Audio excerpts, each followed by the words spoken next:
Welcome to another episode of Lossoflieutenant listeners. I'm your host Jacob, and I'm joined by. Nick, How are we going, Nick? not too bad. Had 3 games already today, so uh, will be an interesting recording. Keeping this up so long. Yeah, so today we're going to be covering the mission. We're going to be covering the missions. Bugger We're me. going to How be would you covering the say it? We're going missions to be for covering the CanCon. CanCon missions. That's what we're going to. We're just going to be covering the CanCon missions.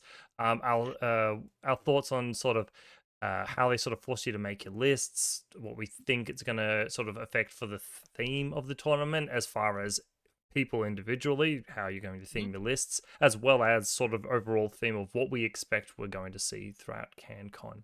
We'll Mhm. get into more detail of what those actual missions are later. But firstly, let's just do our catch up. Nick, as you mentioned just a few seconds ago, you really pushed yourself today. 3 games. Yes, we had a prep day for the tournament in Geelong next weekend and managed to push through all 3 games.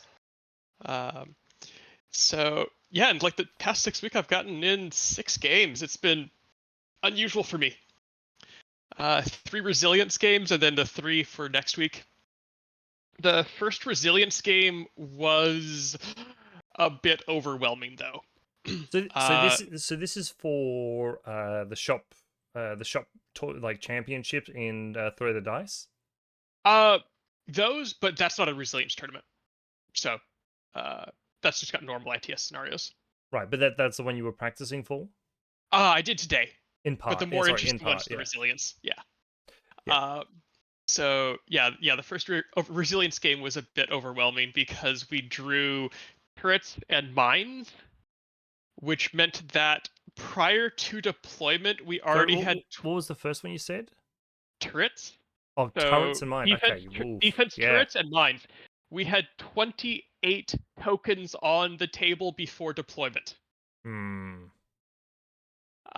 So I ended up just it was overwhelming. I lost track of what was what. Uh, All the and then AROs the and all the next yeah. morning made models for all the elements on the table.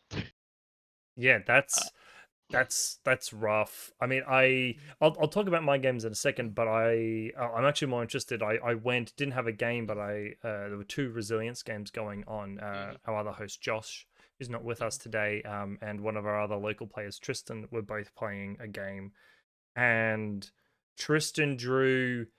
I think all 3 of his objectives were on his opponent's side. So I think it was silence, so like kill the HVTs. Mhm. I think it was hold the like their tactical objectives, Mhm. and I think it was something to do with maybe grabbing the beacons. Okay. All I remember was I looked at his combination. I was like, "Fuck, that's a rough combination Yeah. um, of missions." On top of that, he got silence, and his opponent drew hostile HVTs. Ooh. So Uh, I got there during setup, and the guy's putting down his HVTs trying to hide them, mhm. and I went to him and said, "Hey, don't forget, you've got hostile HVTs. You can use these fuckfaces as turrets." Yes. I did have one game with hostile HVTs, and I haven't clarified it yet, but my opponent, like one of my camo markers moved, and opponent declared discover with one of the hostile HVTs. And we couldn't find a reason he couldn't do it, but I haven't had a chance to look up to verify that it works. Hmm, Because that's a good point. Can civilians do like? because it's hostile HVTs, they're enemy models, and they can dodge, they can shoot, and we couldn't find a reason they couldn't do it. But I haven't taken the time to Yeah, actually it's look it's that up and it's see if I can find a ruling on that yet. yeah, fair enough. Mhm. Yeah, so right, yeah, so yeah, so would you say 28 like tokens on the field? Because obviously the Yes. resilience already has a decent amount of tokens where you've got Yeah. 3 beacons, There's two 3 or 2 beacons, 3 objectives, 4 HVTs. Yeah, so you already And got then a we shit added, ton. yeah. So on 4 top of turrets or that, we 2 turrets? 2 turrets and 3 mines per person. Yeah. Were you able And to take advantage of the mines at all, and like more than just uh, having mines? What were you um, playing? I was playing Jordan down in Geelong. No, no, no. Sorry. Um, What faction were you oh, playing? I was playing Vanilla Hawk into Vanilla Combined, Yeah, I mean, you could have and used the mines for something. I used the mines to counter deploy turrets. I So suppose. I Yeah. put mines in positions, and part of this is also like mines I put down with like Libertos and whatnot. I deployed mines in a position where as soon as the turret ARO'd, a mine would go off and hit it. Yeah. Yeah. That's smart. But even with Deal that with one planning, hopefully crappy shot, and then hopefully the turret's gone at that point. That said, I've seen some turrets make some brilliant armor saves. uh, 2 orders into the game, I went first, and my Asawira was full dead Oh, because of a turret. yeah, turrets keep going. I'll always remember when I had a turret at like over 24 inches, Mhm. kill the like Knight of Holy Sepulchre. They decided to do a jump in front of it, and it's just they constantly pull off ridiculous shit. Those turrets. Yeah, How but it's okay. how how was practicing for the shop championships in Geelong? Good. I had my list pairing, so I've been dabbling vanilla for the resilience, but sticking with ROM at the moment, partly because there's a painting requirement on the tournament, and Hmm. ROMs I have fully painted. So, um, yeah, that went well. First game was against Val, and he learned that quasi creatures are not quite the joke he thought they were. Yeah. Because he sent a oh actually his plan was pretty good. He sent a uh, dog warrior in to try to deal with the quasi creature, and his thought was, I'll probably take it out. Worst case, it does a wound and I transform. Well, it rolled 3 hits and he rolled less than that, and it put it put the dog warrior straight Yeah. to unconscious. That's brave. That I Did he hit back at the crazy koala? Oh, no, he swung at it. Um, but the quasi creature rolled, I think, like 9, 10, 10, Yeah, and and the he the rolled like a 2. So even with the plus hmm. for being over 20 on his CC, he still failed and took 3 hits and failed 3 armor saves Well, and went that's the thing. unconscious. I couldn't imagine a worse sort of like melee sort of thing to fight, because the dog Mhm. warriors I don't think they're above 20. I They're think like 22 and go to I thought they 23 or were something like that. just They're 20. I just over probably 20. Uh, and we talked about afterwards. I think the solution for quasi creatures is you need at least martial arts 1, because that negative hmm. 3 takes them down to CC 8, and at that point, if you have a decent CC, you're basically just hoping they don't crit. No, I think I'm thinking of antipode squads. Yeah, so he's untransformed. He's only 21. Okay. Yeah, sorry. Yeah, antipodes Mhm. are flat 20. So Mhm. yeah, that's certainly that's a risky one there. Yeah. Um, yeah. Oh well. And so how did I mean, firefight. Yeah. How did classified go with the new classified deck? Uh, Did you pull any of the new ones? we used the old one because the shop has said that we are using the old classified deck. Um, Sacrilege. I will not go further into that because my feelings on it would probably get me asked not to come to the shop, because it does not make sense to me. Well, look, I mean, some people haven't gotten to the decks yet either, so. Yeah. All right, fair enough. Not that you asked, I'll go through what I've done recently. Yeah. Ha ha ha, ha, snark, snark, snark. So I also played a game of Resilience against Josh. Mhm. the format I found was really fun. Mhm. I certainly enjoyed just the whole process of setting up the game as far as the Yeah. cards go. Mhm. Um, had an interesting thing where he got, I think it was the 0G Mhm. terrain. Doesn't really matter which one he got, but what he did is Yeah. he chose to put two areas down. He put them near me. Mhm. But what I found is if you do that and you put the objectives on your opponent's side, they're actually a really good place to put beacons inside Mhm. of because it'll Mhm. slow anything that wants to try and get that beacon down. Oh, because those goes down before the beacons. Yeah. Yeah. So I was trying to find a place for them. I was like, I'll just put Mhm. them in. I'll just put the HVTs and the beacons Mhm. inside, inside these zones. And at the very Yeah. least, it's an extra order because you stop. It's Mhm. going to slow you down because you're going to be three. You're going to touch the beacon, and then another Yeah. three out. You're making Um, them burn orders. yeah, pretty much because there's in this particular case, I didn't really have much of a place Mhm. to put things. Mhm. Anyway, I ended up. I think he ended up drawing the uh, sabotage version that they Mhm. have. The do a whip check on an opponent's building. Yeah.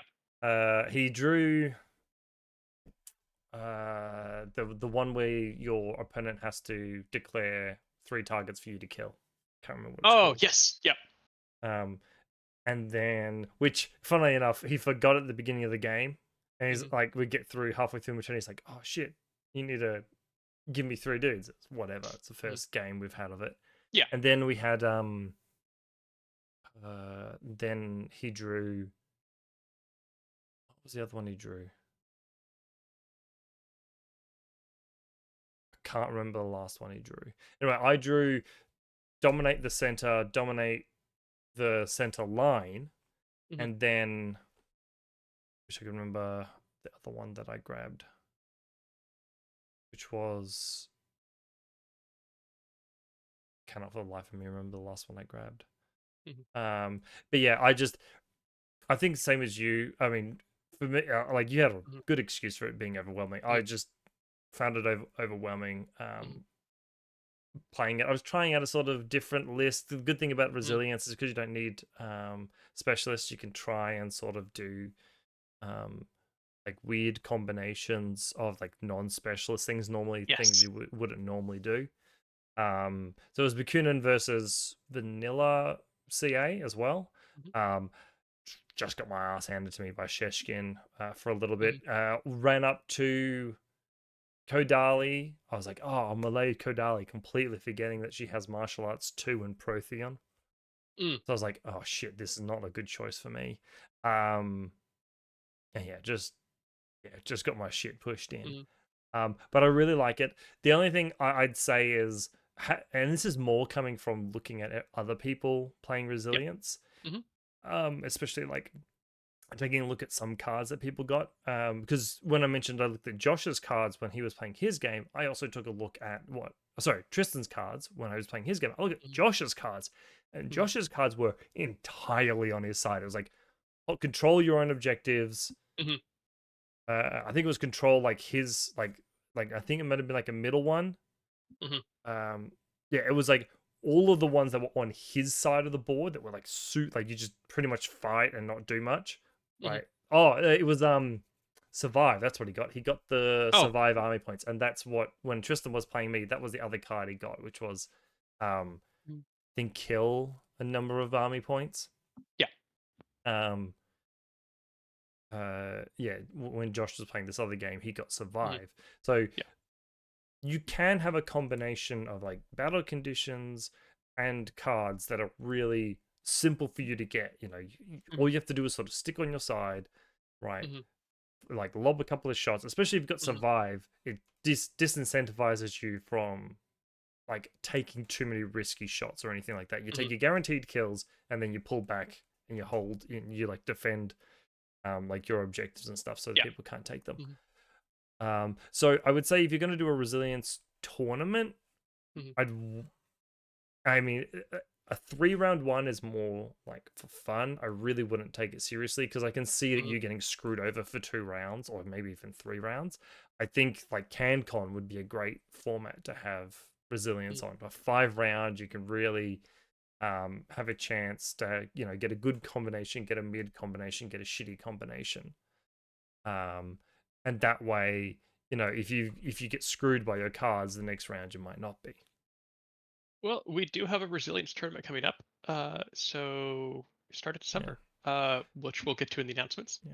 We'll have to see how that goes, and I just I think quickly. after that we probably should do a resilience revisited. Yeah, I think, especially after maybe mid next year, go for a year or so, because CanCon will take up so much of people's time.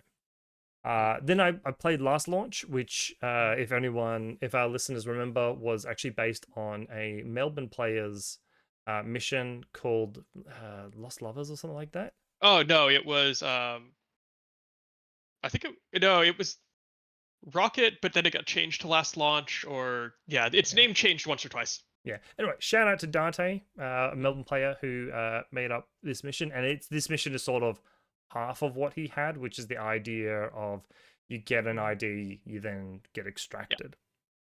Yeah. Played that. Really good, fun game. I will say, I think sort of a theme for the new missions like Last Launch and Extraction is being really order intensive. Last Launch and Extraction both are like, it's a lot of orders. Unless you Last Launch, you can kind of finagle it. Like if you Last Launch, you can manage it by being more than your opponent for most of the things. I mean, look, if you're playing vanilla CA, all you need to do is just go and extract the avatar if you've got it, and that's and then just make sure that they don't extract 126 points worth of their army. Which, to do that with, like, let's say high 30s, you're still looking at extracting maybe 4 dudes. Which takes at least like a whole bunch of orders, unless they're all specialists. I think that's sort of a theme for what they've brought out as far as the new missions goes. But yeah, that Last Launch is good. It's pretty fun. I think there's a lot of sort of balancing, how much, when you extract and how much you extract, and I do think it's a bit more of like a experienced players game mission, because knowing around about how much your opponent's units are worth is something that sort of comes with experience that you're not necessarily going to have as a new player. We move on to Infinity News, which we haven't done. I apologize. Infinity News, which we haven't done for a little bit. It hasn't since we heard about the new pack, but we did get the next lot of releases. And I think for a part of it, at the very least, we haven't seen some of these models before. Yes. So these will be the December drop of miniatures. Have you got the stream? Yes, should be up. Cool. I will.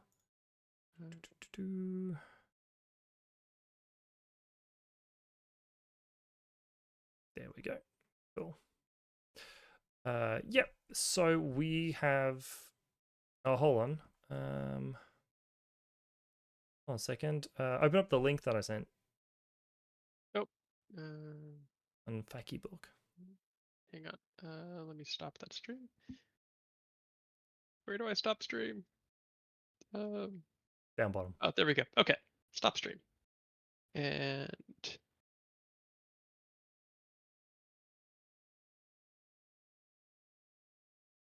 did you Did you send it to me by? No, the group. The group.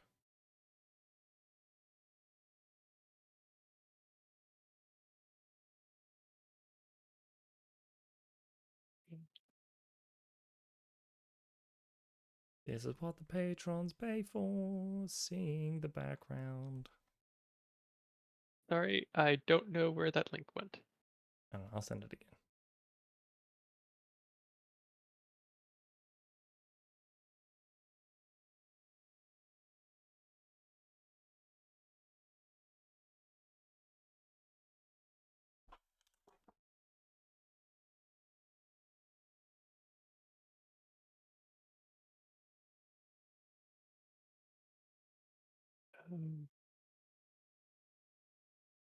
Yep, I have no idea which way you sent that to me because I have not seen anything come up. Is it on your Facebook Messenger now? Uh, oh, there it is. Separate. Okay, just came through. Okay, give me a sec because I do not have Facebook up on my computer. uh,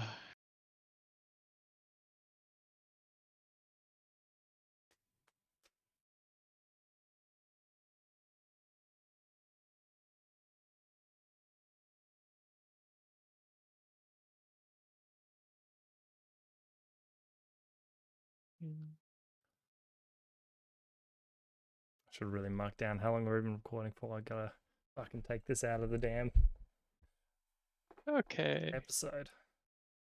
Yep, apologies there. So now I can try to stream that again. Okay. Uh, did that work? Yep. Okay. So, boom. Moving on to Infinity News, which we haven't had in a little while. Probably since the classified or the new decks released, and we're sort of talking about that or reinforcements. But I felt we should take a look at these ones because we've finally seen some miniatures that we've seen the profiles for, and I think we've seen some dossiers for, but we haven't actually seen them before.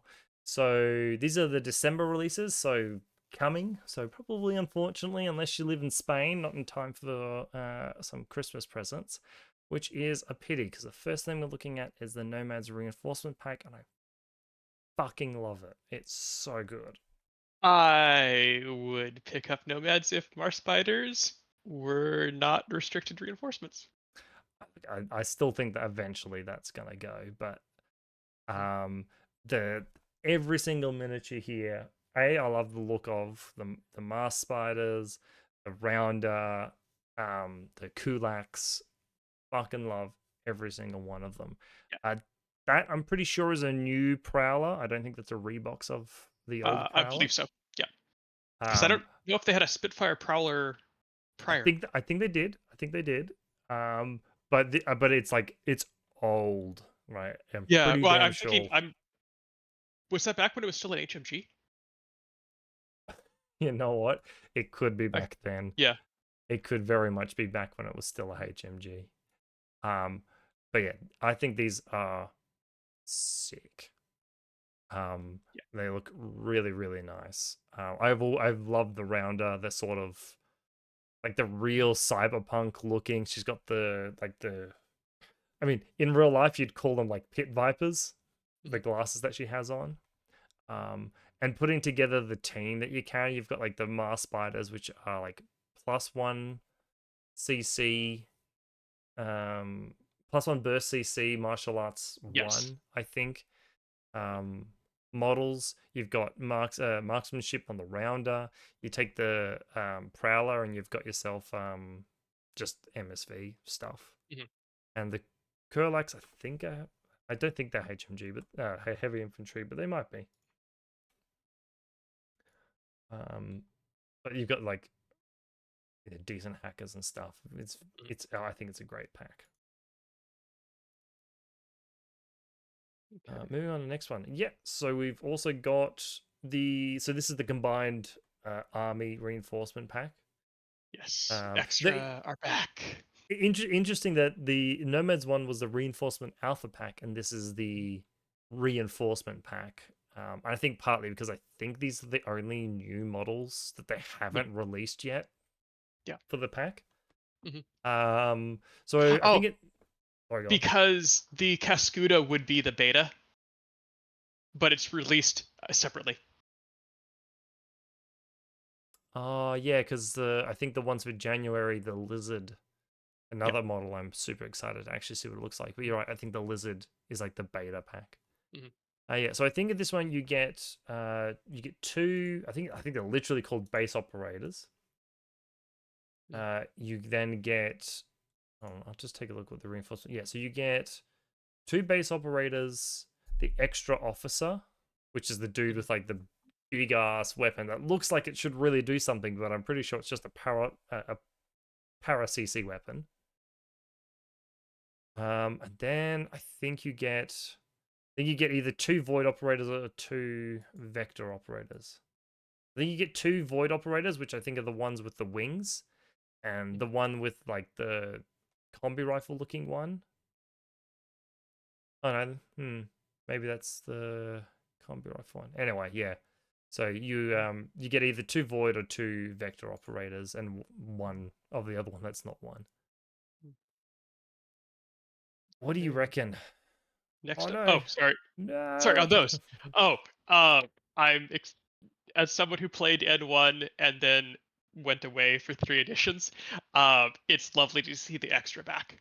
And I really like the idea of combined army being combined, and not just 2 or 3 races, but a whole range of different races that are used for different purposes as they see fit.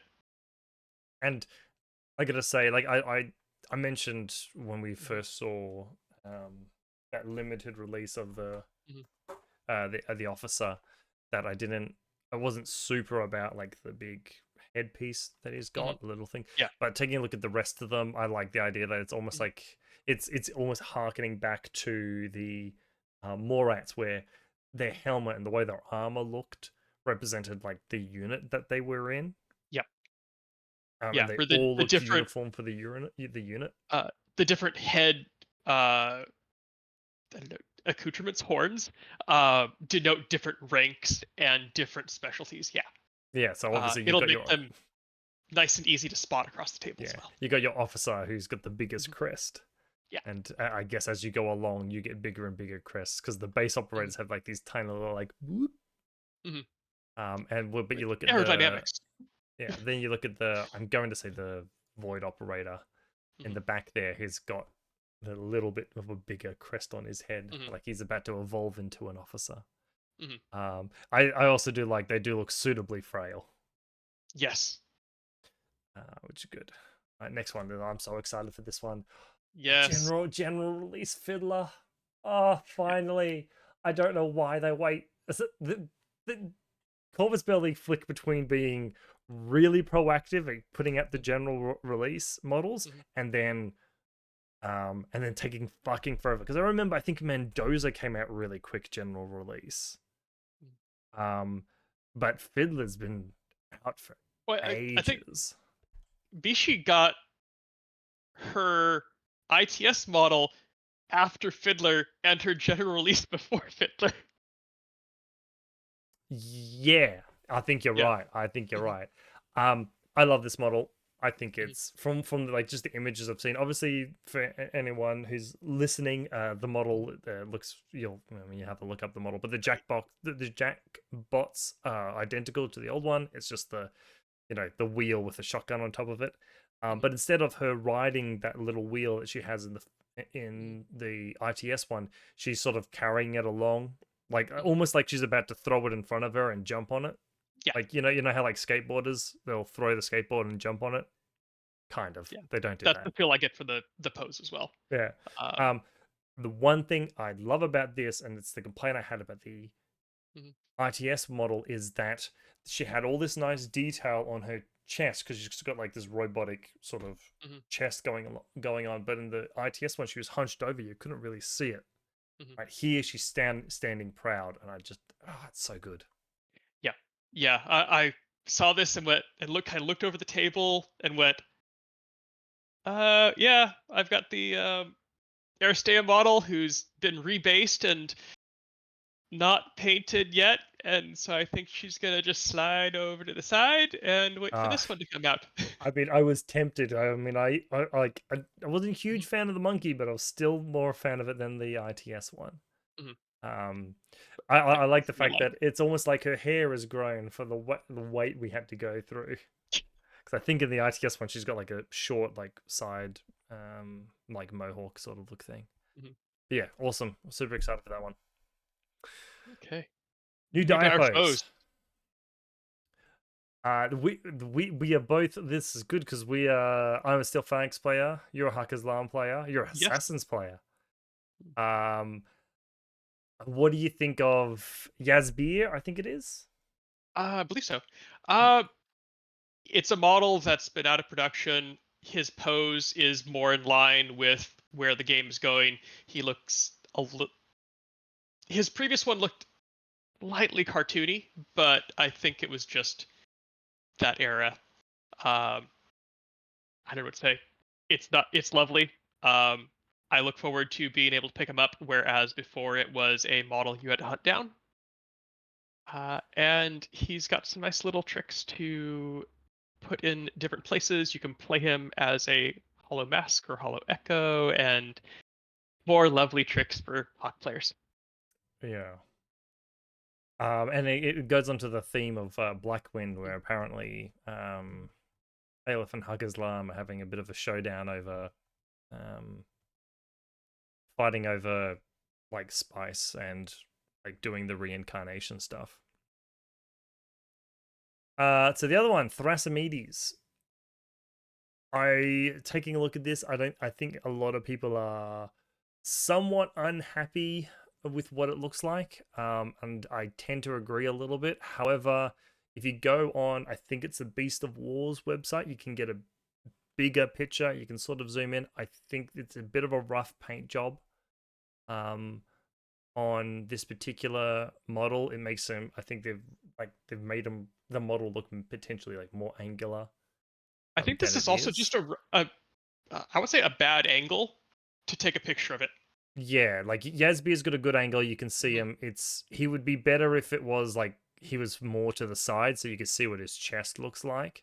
Uh, That said, w- if you've seen the old Thrasymedes, he's got like a cool like uh pose and something like that, and this is doesn't quite give the same feeling. mhm, Um, so yeah, like I get it. I think I'd probably like a lot of people. I want to wait and see what he looks like naked, unpainted, mhm. and put together. Um, but one way or another, I'm just excited to see Steel Phalanx and hopefully Hack Islam as well, getting like that quick release of redone models because we've already got the like just dropped the fire team pack for assassins. Mhm. And apparently the next release is for Steel Phalanx is the Myrmidons, which I'm super excited to see. Nice. And Although seeing this picture and how it's lined up, it kind of makes me want to question what's going on just to the right of the picture, it because is they're both shooting, or like joining up. One is charging, one is shooting it. There's something that's happening off to the right. yeah. I mean, admittedly, it is called Diphos. It's Diphos 13. It is called Mhm, Blind Spot. So maybe they mhm, didn't. They were fighting, didn't realize that something bad was coming. And are like, oh shit. Which is interesting because I think Thrasymedes was in like Diphos 1 or 2, his first model. I think it was For also my time. yeah. I think also his like the chick that you got in that box was also like semi cooperating with Thrasymedes. It was supposed to be a riff on Jon Snow and Daenerys Targaryen. Ah, Right, so this is I think the combined army expansion or something alpha. mhm. So is this one of Uh, those like repacks of blisters? yeah, so it's just a Okay. reinforce. It is called as a reinforcements pack, Mhm, which I do think it is. Um, all of these characters um, are in combined army reinforcements. So you've got an Umbra, the Nexus operator, and the non-drop version of um, Kodali. mhm, It's just a repack. mhm, I love every single one of these models. However, I just realized I should point out the Samaritan, not the Samaritan, the Legat model in here is the one from the old CA starter. okay. So So one that if was previously quasi out of production. yes, so if Okay. you want to get that Samaritan, it's the one like kind of doing the typical like stereotypical evil pose. Mhm. You can now get him in this pack.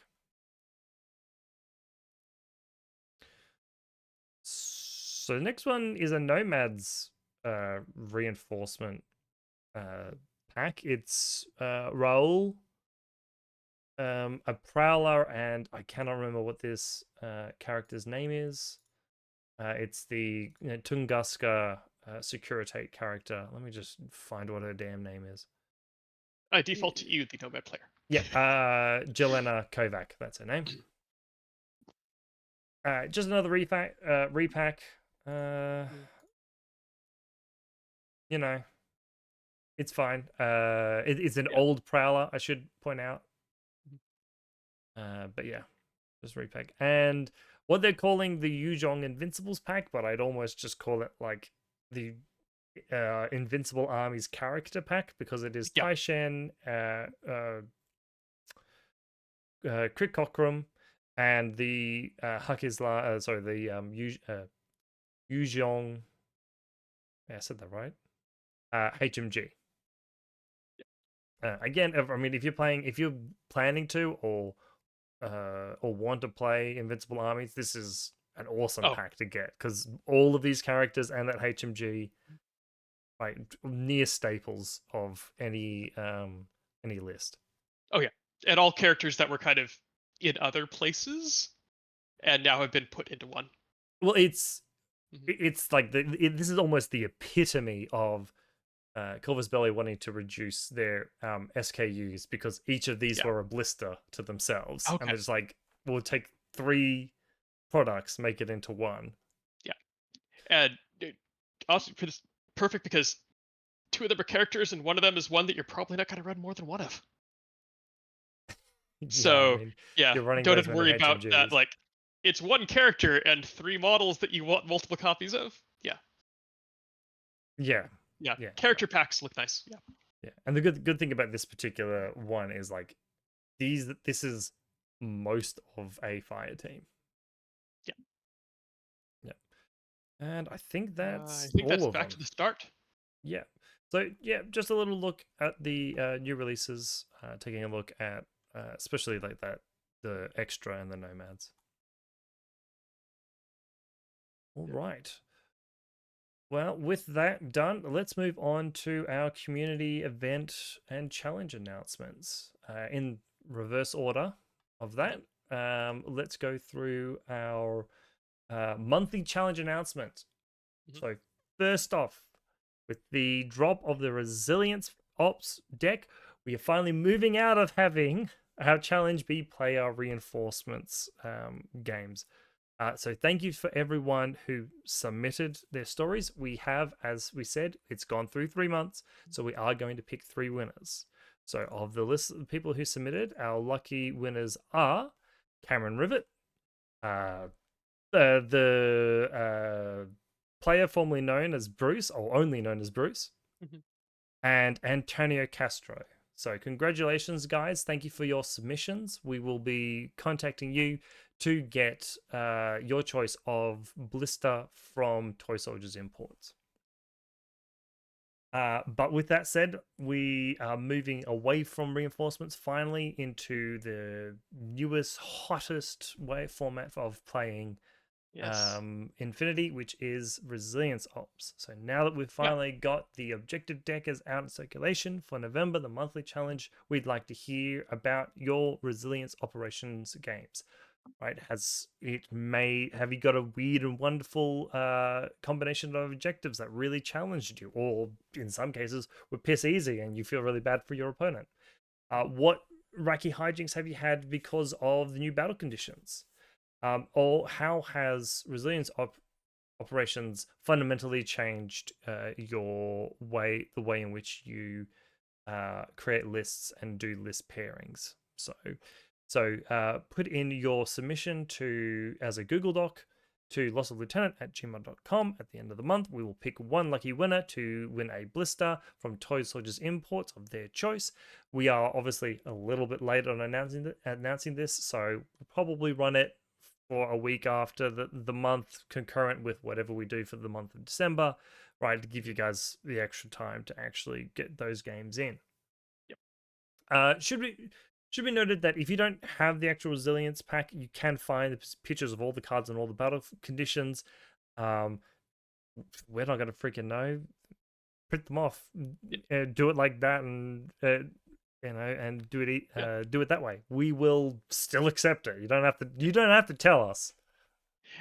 That said, please support Corvus Belli once you have the deck available to purchase in your area. Oh yeah, absolutely. I mean, who? I mean, I gotta say, if you're playing Infinity and you don't really want the official cards just because the cards are really nice, I don't know what you're doing. Right? Like I would get the I would purchase them just because I'm like, I really want the cards. I really just want these nice cards in my hand. I want to shuffle them. I want to bam, flick them down on the table. Right? One of the best things about Infinity is you get a objective. And you're like, boom, finished it. Finished my classified.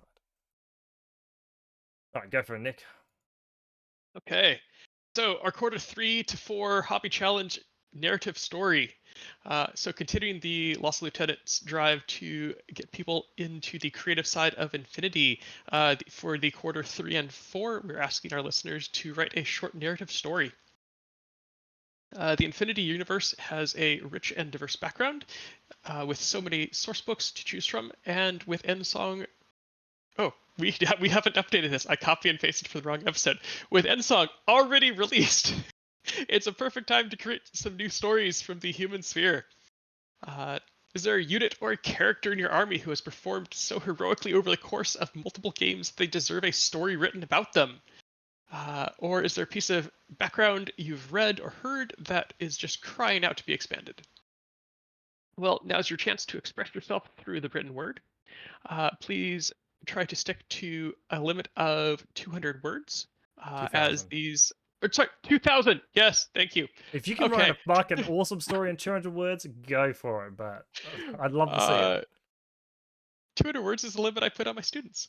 But okay, for this 2,000 words, supposed to be a short story, not a novel. But if you want to write a novel, by all means, we won't stop you. Alternatively, a 10-minute audio recording is also welcome. As usual, send your submissions to lossoflieutenant@gmail.com.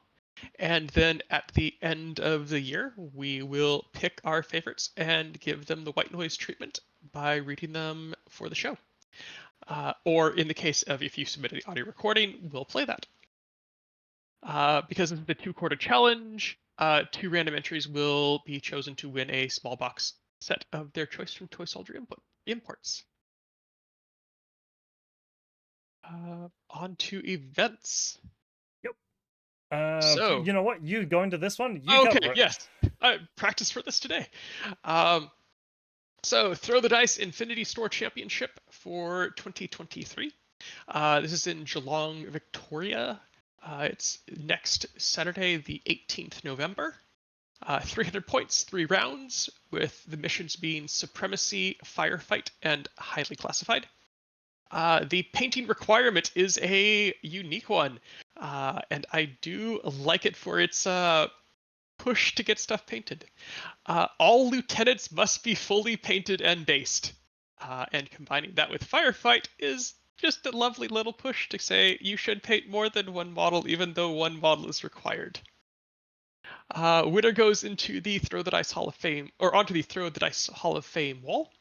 Sign-up and details can be found on the Throw the Dice Facebook page. Awesome. South Perth Brawl 2023 is the Western Australia's premier ITS event. It's happening on the 25th of November at the South Perth Community Hall. It's a 4-round tournament, but it's only 1-day tournament. The overall winner will receive the traditional South Perth Brawl broadsword. In addition to the normal prize support, each round has a bounty. Round 1, which is Extraction, has Guardian Angel bounty, which is for extracting the most civilians and HVTs. Round 2 is Countermeasures, which is the Quiet Professional bounty for the most mission objectives accomplished. Round 3 is Firefight, Collector bounty for the most things acquired from the Monopolies. Round 4 is Cutthroat, which is Tier 1 Operator bounty for the most enemy troops killed by your key operator. See the Facebook page for more information. Coming up in January, we have CanCon 2024. 5 rounds over 2 days, the 26th and 7th of January in Canberra.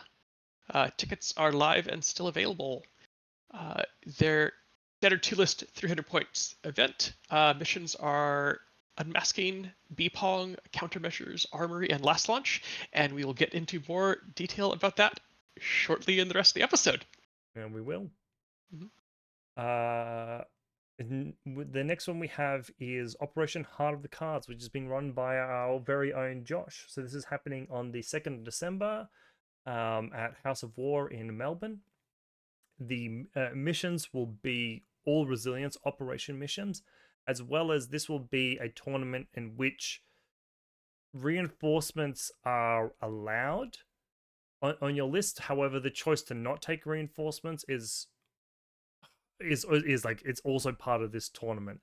Yeah. So it's reinforcements optional tournament, Yes. right? So the idea is to try and test potentially whether like the power between reinforcements and just like your sort of standard list. Okay. Check out Check the Facebook event Facebook for page more for details. details. This will be interesting because not only is it resilient, or it's reinforcements optional, you can have one reinforcements list and one non-reinforcements list. Yes. And because it's resilience, you could have them geared toward two very different situations and plop down which one best suits your objectives for the match. So I look Yes. forward to seeing how this turns out and the data we can gather from this. Yeah.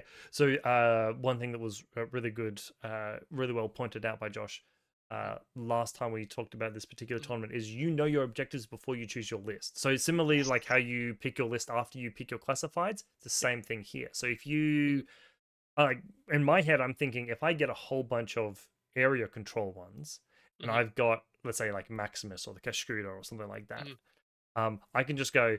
I'm going to take my reinforcements list because I can just plop them in the middle of the board or in the right Yes. zone, and I just drop 100 points, bam, into a Yep. particular place. Yeah.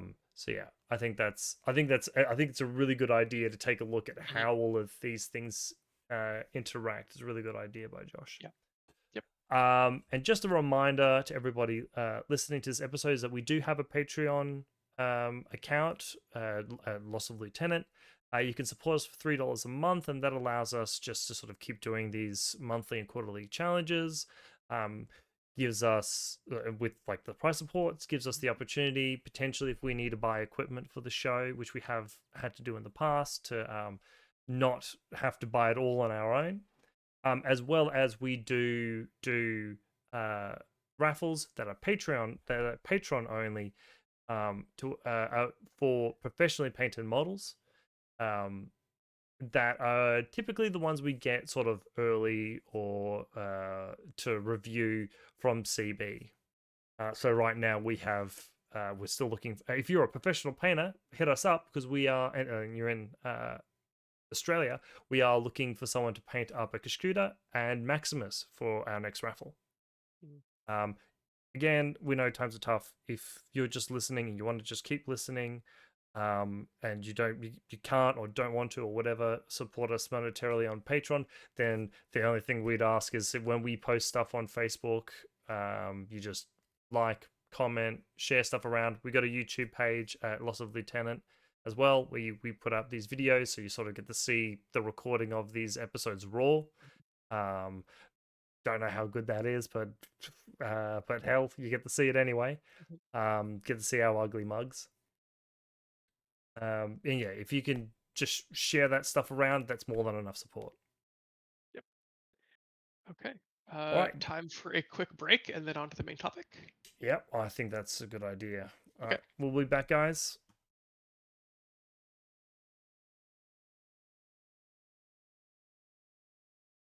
Welcome back, guys, to back from our break, and Nick and I are now going to take a look at the missions that have been announced for CanCon. Give a bit of an overview of what they are, common elements, how we think it's going to affect list building, as well as sort of the, I suppose how it's going to affect the demographics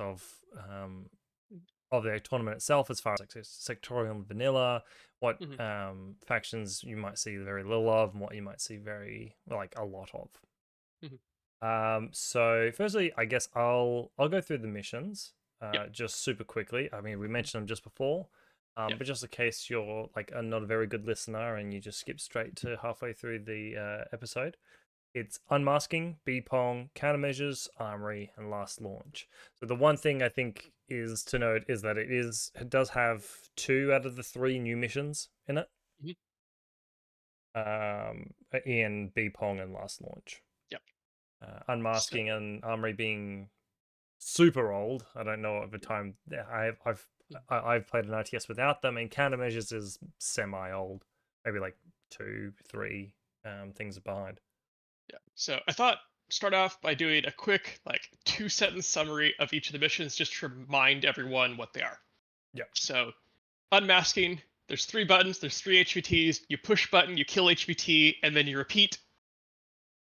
Hmm. Beepong, there's 2 buttons, there's 1 beacon. You put the beacon on the opponent's side of the table, and then you control the beacon and at least 1 console. It scores end of each round.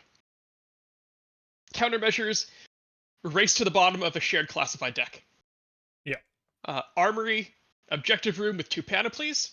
Dominate the armory, and while you're at it, loot the panoplies. And then last launch, there's 1 objective room, there's 2 ticket machines. You extract your own army points and specialists, and you kill the opponent's specialists. I just Yeah. thought do a little sidebar on last launch, but you did a nice little walkthrough of it with Oh no, your. but this is something that came after it. No, no, go for it. This is really important to point out. Oh, oh, right, this part.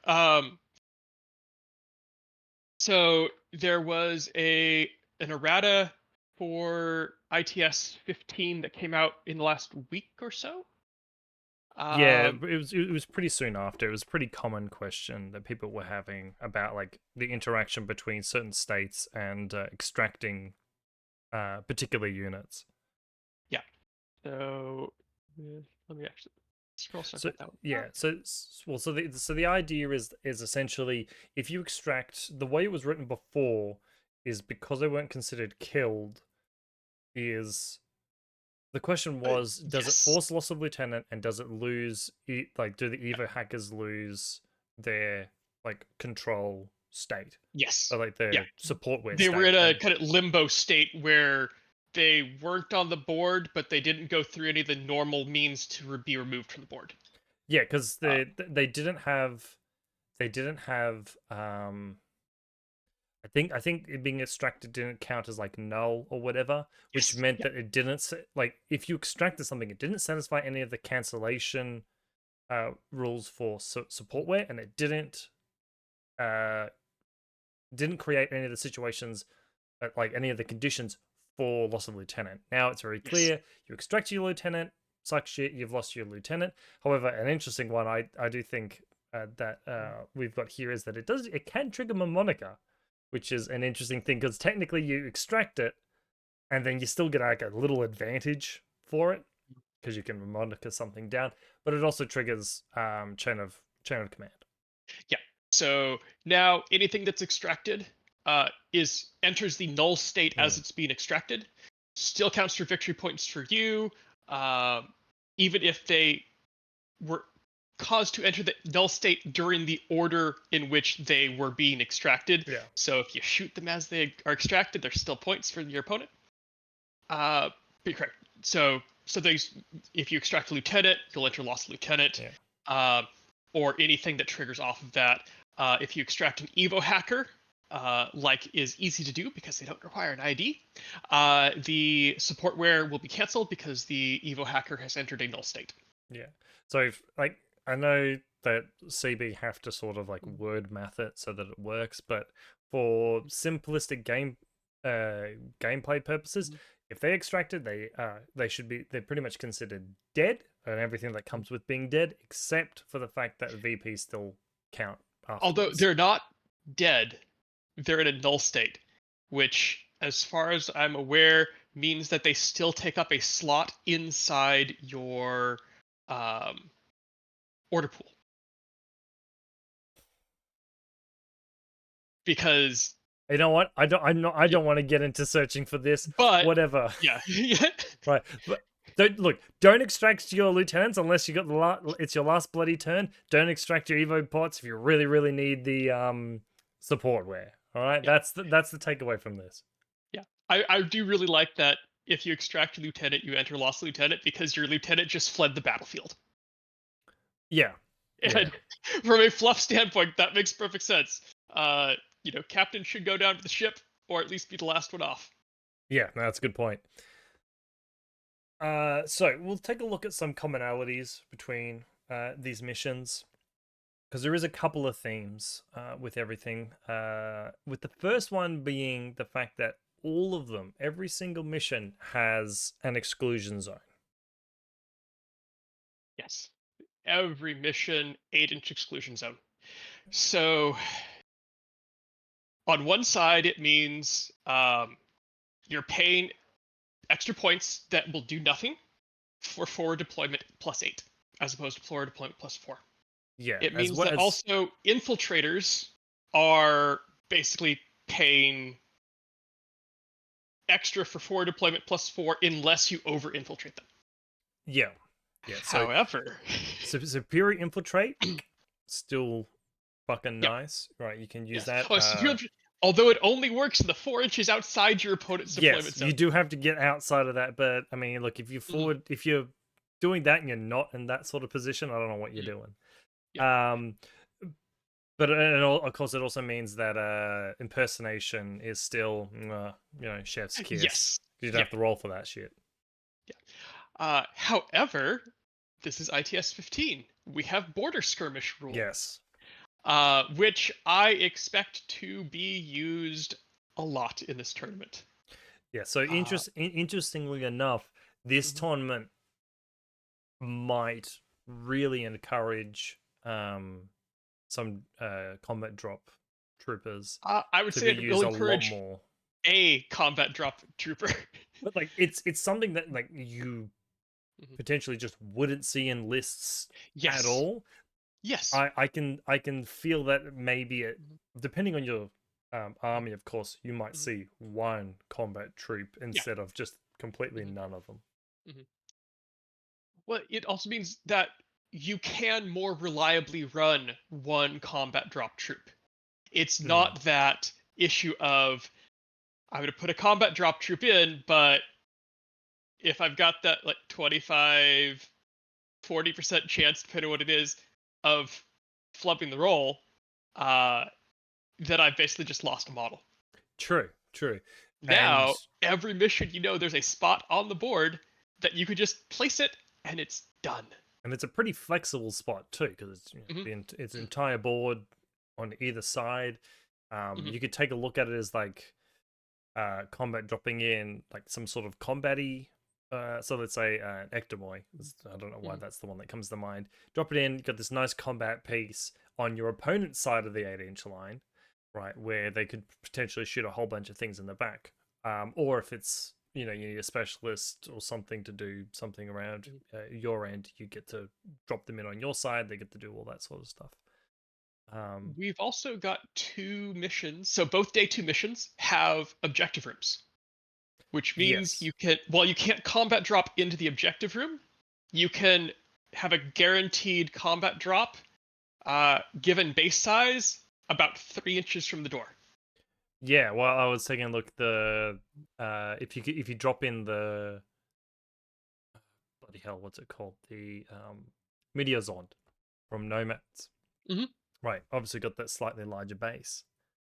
Really good for just dropping in, and it's a specialist, it's a forward observer, so if you need it to do something like that, it's worth it. The other one I was thinking of is the Garuda, which is not big as far as its base goes, but I'm pretty sure it's a 6'4", because it's still it's still a Dakini with drop troop. But honestly, any sort of drop troop like that, that's a specialist or like, I don't think you should drop in something that's, I guess, not really like a fighty piece or a specialist piece. right? You still want this to be like big, especially because you Mhm. get the guaranteed. So you do get the fact that you can guarantee yourself a good drop. Yep. Hold on, I'm just gonna take a look. Where's the Garuda? Yeah, Garuda's a 6/4. So you can drop a Garuda Specialist, or you can drop a Garuda Spitfire. Mhm. Um, that makes me want to go back and play OSS because I just got Maximus as well. Mhm. God, that's a nice thing to drop. BS12 with mimetism, that sort of speed.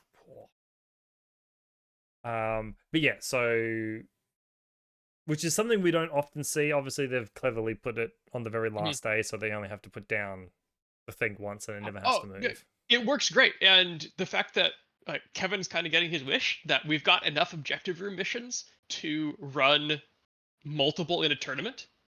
Uh, and you're right. This means so first day normal setup, second day Mm. during the Yeah, evening or in the morning, adjust the tables. Every table gets the objective room down, and now for the rest of day two, every mission's an objective room yeah. mission. I think they used to have a second one. I think it was engineering deck. Used to be Mhm. another objective room one, but Oh, the other one when is panic room. oh yeah, of course, panic room. Yeah, Completely forgot about panic room. yeah, Engineering deck's probably not one at all.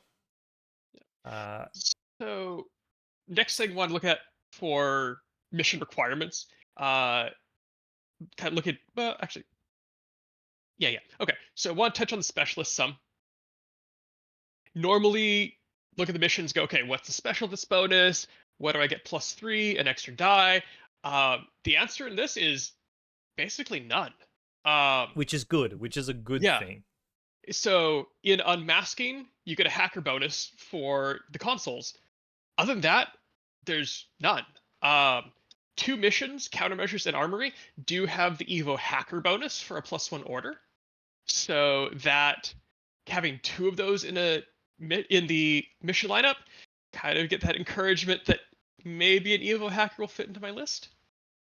Yeah, especially now that they've got um Evo hackers on not the worst units in some factions. I can see Ariadna taking the Evo hacker Yeah. war driver for sub 20 points, I think. Well, and one of Is those missions is countermeasures where Ariadne might want that random hacker wandering around the board. that's true. I didn't even think about that. Hmm.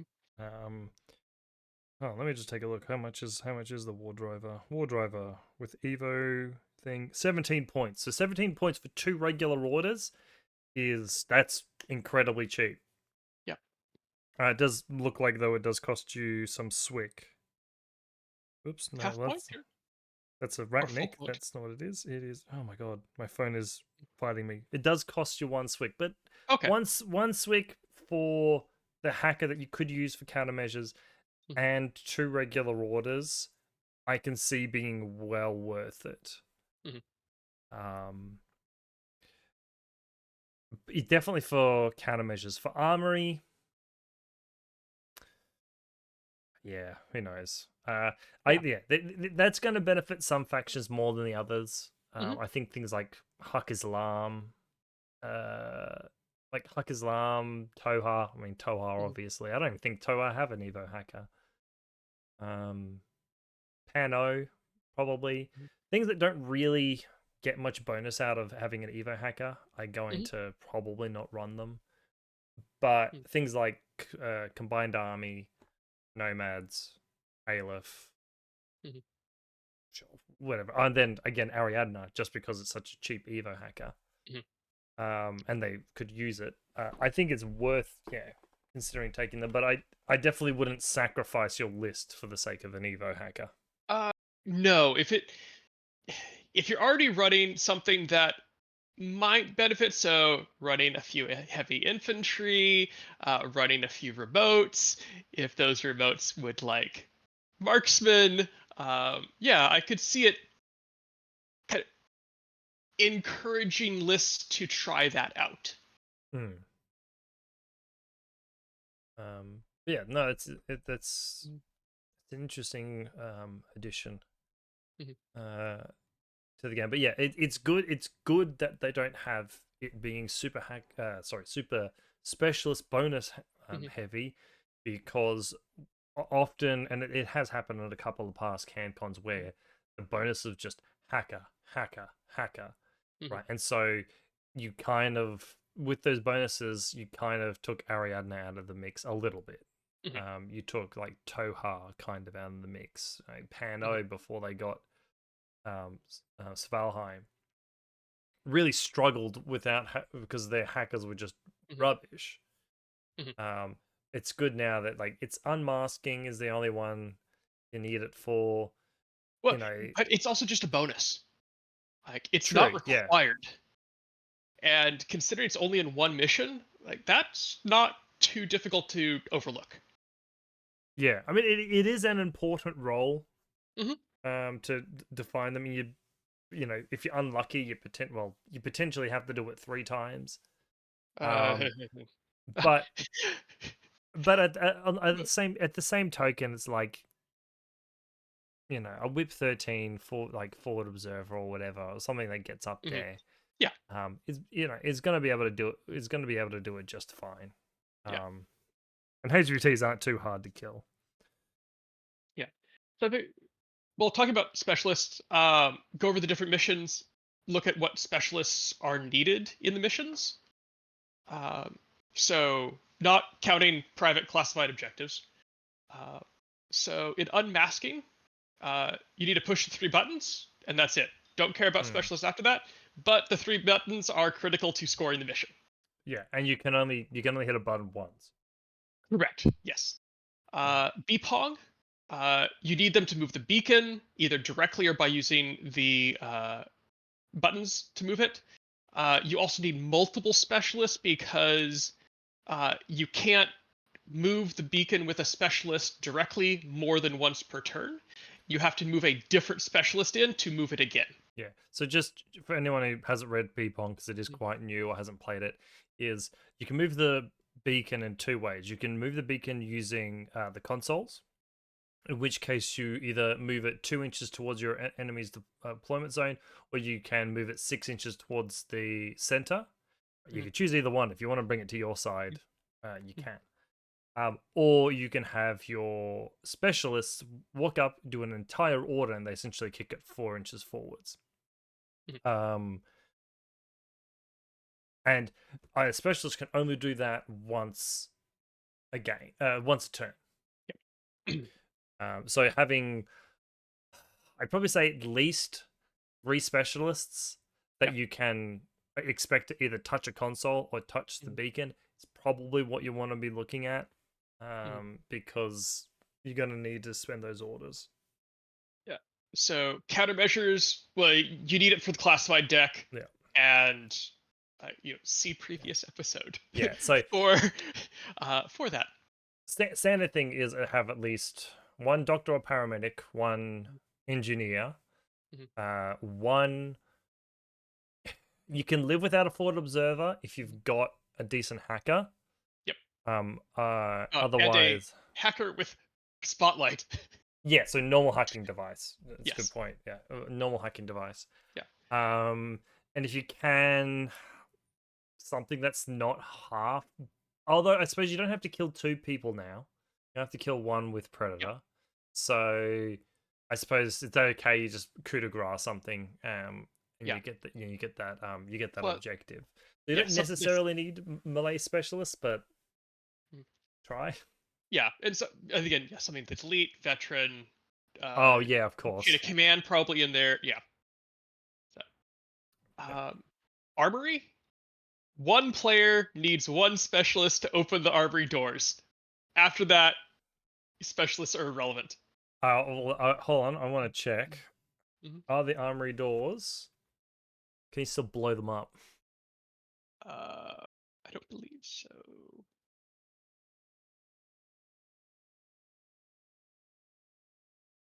Uh, the armory doors do not have a profile. Uh,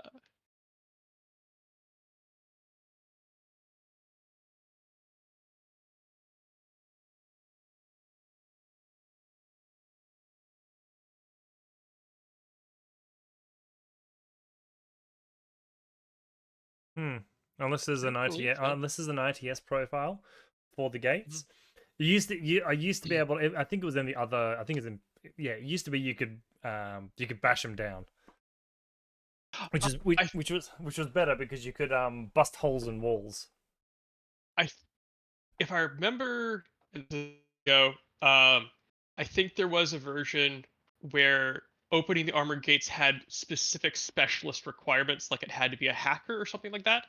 But you could also like decharge the gates type of thing. Yeah, Yeah. it was a case of no, it was still any specialist, but the back in N3, the hacker Mhm. had a skill called unlock, which you could Okay, do it for 8 inches away, gotcha. right? Okay, The difference was is that like if you blew up a gate, it only opened up that one gate, so you could still have it closed. gotcha. Unlock opened up, and the skill to open up one door opened up all the doors. Yeah. Okay. One thing to note in Armory is that they are narrow openings. So tags and things above S2 cannot get into that armory. Good point. Because unlike before, where it was a silhouette um, above S2, and so when you went pro, you were S0. It's now just like you have to be the Yeah. width of an S2 silhouette. Okay. So it should be noted that like you want to hold that thing, you're gonna have to have something tough that's little. Hmm. Um, for specialists last launch, you need them to get the IDs to evac. You get points for evacing your specialists, and you get points for killing the opponent specialists. Yeah, So overall, it's a weird thing where you don't necessarily want too many specialists, but you need them. It's like yeah. not frontline. Oh, I mean it's like firefight where you've got Mhm. 3 objectives that you need to complete, but there's points for killing the specialists. Yeah. So overall takeaway from the mission lineup with specialists, very strong need to have specialists, but there's really no skew as to what flavor of specialist you need. Uh, overall, I think that's lovely. It means that you don't like in some previous tournaments where it's got the same specialist bonus for 3 or 4 missions, and you kind of feel like you're losing out if you don't take that type of specialist. But now with this lineup, you definitely need specialists. You need a fair number of them for most missions, but you can take whatever type you want and still do the mission just equally well. Yeah, having played it, you're gonna probably want Mm. more than one. Really Oh, depends on your plan for last launch. mhm, Because in last launch the gates are unlike Armory, they're wide. Anything could go through it. Which means that if your plan is I'm going to just extract my avatar, then I mean you don't even need a single specialist on that list because you just pop out the pilot of the avatar, pick up it, get it back into the give it back into the suit and run off. But if you're not in that sort of situation, I would probably suggest having like two specialists and have them maybe potentially running around with something expensive or being expensive themselves, mhm. to either pass off the ID token or to like use it themselves to extract. So a couple other elements along the missions that thought we'd look at before we start figuring out how to group missions and how to write lists for them. Hmm. Uh, so classified deck, uh, unmasking doesn't use it.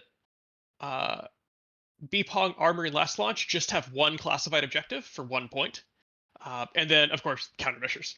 So uh, we all get to play with the new objective deck, but it's not going to dominate most of the missions. We get to play with it mostly in countermeasures. Yeah, yeah. So I Uh, mean, I think it's good that like countermeasures will really get like through the deck. You get the yes, well, you get to see at least well, kind of I suppose kind of like 12, just not in most of the really. deck, yeah. You see a decent Uh, chunk of the deck. I don't think there was. Is there any ones that hold on? Is there any ones that would really suck to get? Let me grab the deck out for a second. uh, honestly, I because 3 of the missions require only one classified. Uh, it means that you don't have to skew too hard into I need to cover a bunch of bases for classifieds. The chances of if you do happen to draw 2 that you can't do, it's still only 1 point. But then Right. countermeasures, of course, you at least have some say by being able to discard some, burn some at the start of your turn, and try to get through what you can. I suppose the ones that probably would suck the most. I mean, it all depends on what situation you are on the board and which ones you draw. You know, if the HVT ones might not be too bad, except if your hackers all the way across the board from a HVT, because there is 2, isn't there? Is it 2 or 3? Might be 3. I know I it's think more there's than 3 HVTs. Yeah. Yeah, I know there's more than one. Probably the ones I find that like universally might be a real bummer to get are the suspected infiltration and the vigilance, which are the ones where you have to do a skill against like a particular type of. Yeah. Oh no, hold on. Sorry, not vigilance. It is But for suspected. those, That's not rem and not tag. And the other one is industrial espionage, which is heavy infantry rem or tag. yeah, but for those, if the start of your turn you see one and go, the board state doesn't allow me to do that, burn that one, draw a new one. So yeah, and we'll just quickly go through the deployables that we've got. So we have the deployable ARO pieces for the missions. You have the crazy creatures, the quantum anomaly zone creatures, if you're a nerd. Yeah, for countermeasures and defensive turrets and armory. I'm happy to see both.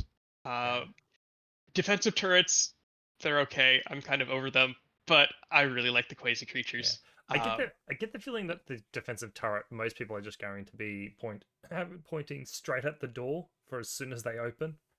Yeah, as soon as it opens, then whoever walks in gets shot. Yep. Yeah. I think the final one I put down, no quarter. It's only on last launch, so for the first 4 scenarios, you do have to worry about hitting your opponent too hard. But last launch, final mission of the tournament, just go for it. Oh yeah, just absolutely kick. Like, don't worry about retreat. Just absolutely kick the crap out of them.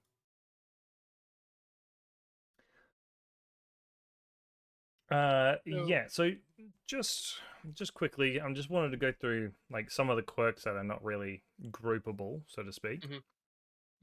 So the armory does have an Intelcom card. It's just the one I think that adds.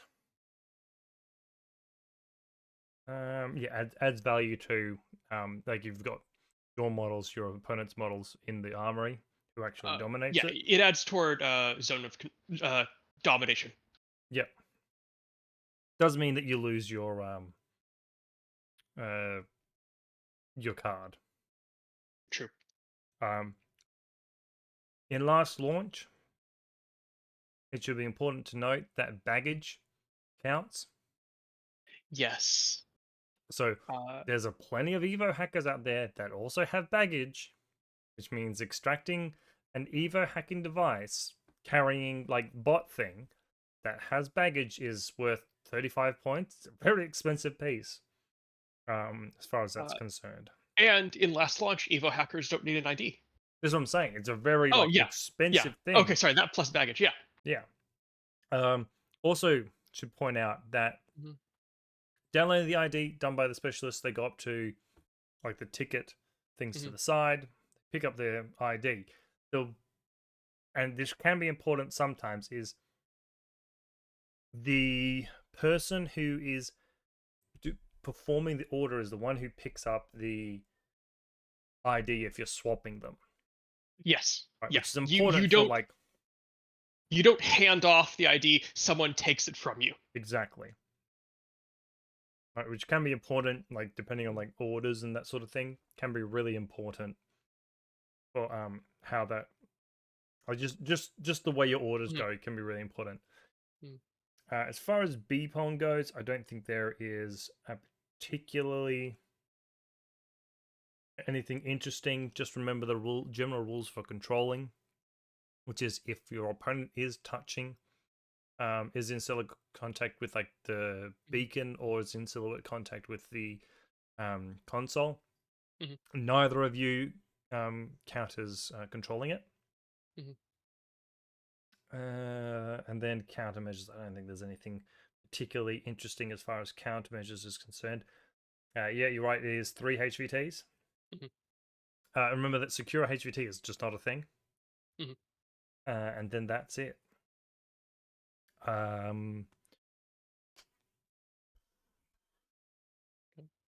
Just trying to think. Going through the missions. Just addition to our summary at the beginning. So, like we Mm-hmm. said, unmasking. You press 3 buttons. Remember that there is Mm-hmm. a like important one. There's the actual HVT, and then there's the decoys. Can't kill them unless you can't kill them unless they are Revealed. revealed. More importantly, is that a HVT. That's interesting because they're still HVTs even when they're revealed, aren't they? Mm-hmm. So they can't be targeted. So they can't be part of an attack that has a splash. So I think you can attack one, but not another one. I'd have to look that Oh up. no, sorry. I think no. I thought they were. I'm thinking of consoles. Sorry, I'm thinking of like Yeah. consoles and stuff. Yeah. Sorry, consoles. I think the what's it called? The Well, once they're revealed, they're hostile, right? yeah. I think like beacons, like looting and sabotage. I don't think you can Oh, like yeah. If you're splash. shooting uh like battlefield element, um, Yeah. then yeah, you don't get to splash stuff that's nearby.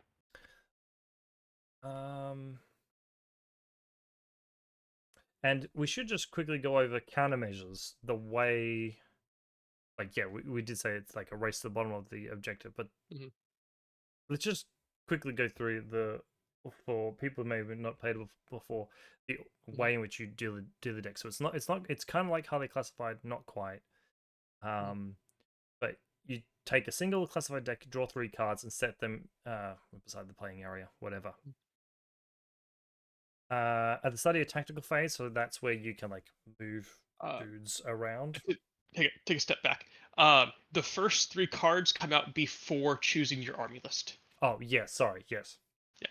Yeah. Then you have the tactical phase, which is where you move things around. Like it's at the very beginning of your turn. You can so the player whose turn it is can discard a card and then replace it with a new one. And then you essentially if you do the objective on your turn, you then take that card essentially into like these are the objectives I've Not just on completed. your turn. If you complete the objective, Sorry, yes. because you can complete the objective on your opponent's turn in some cases. Yeah, I suppose yeah, you could do Predator Mm-hmm. or something like that. Yeah, sorry, I was back when countermeasures came out. Like I think Predator was the only one you could do because you couldn't AOO Spotlight. The other thing to remember though is that you get a point for each of the classifieds you do, and then you get for like same or more. Yeah. But it is a maximum of 8. Yes. So, well, you can only have. There's only 9 possible classifieds you can do in the game, and so capping it at 8. If you reach that point in turn 3, you're like, You've done but I can do a 9th classified. Like you've already won. Yeah, you've already. That'd be quite impressive. That's like, I don't know. That's like if you managed to get Zoe from Zoe and Pywell to do every single one of your objectives because she's a hacker and engineer.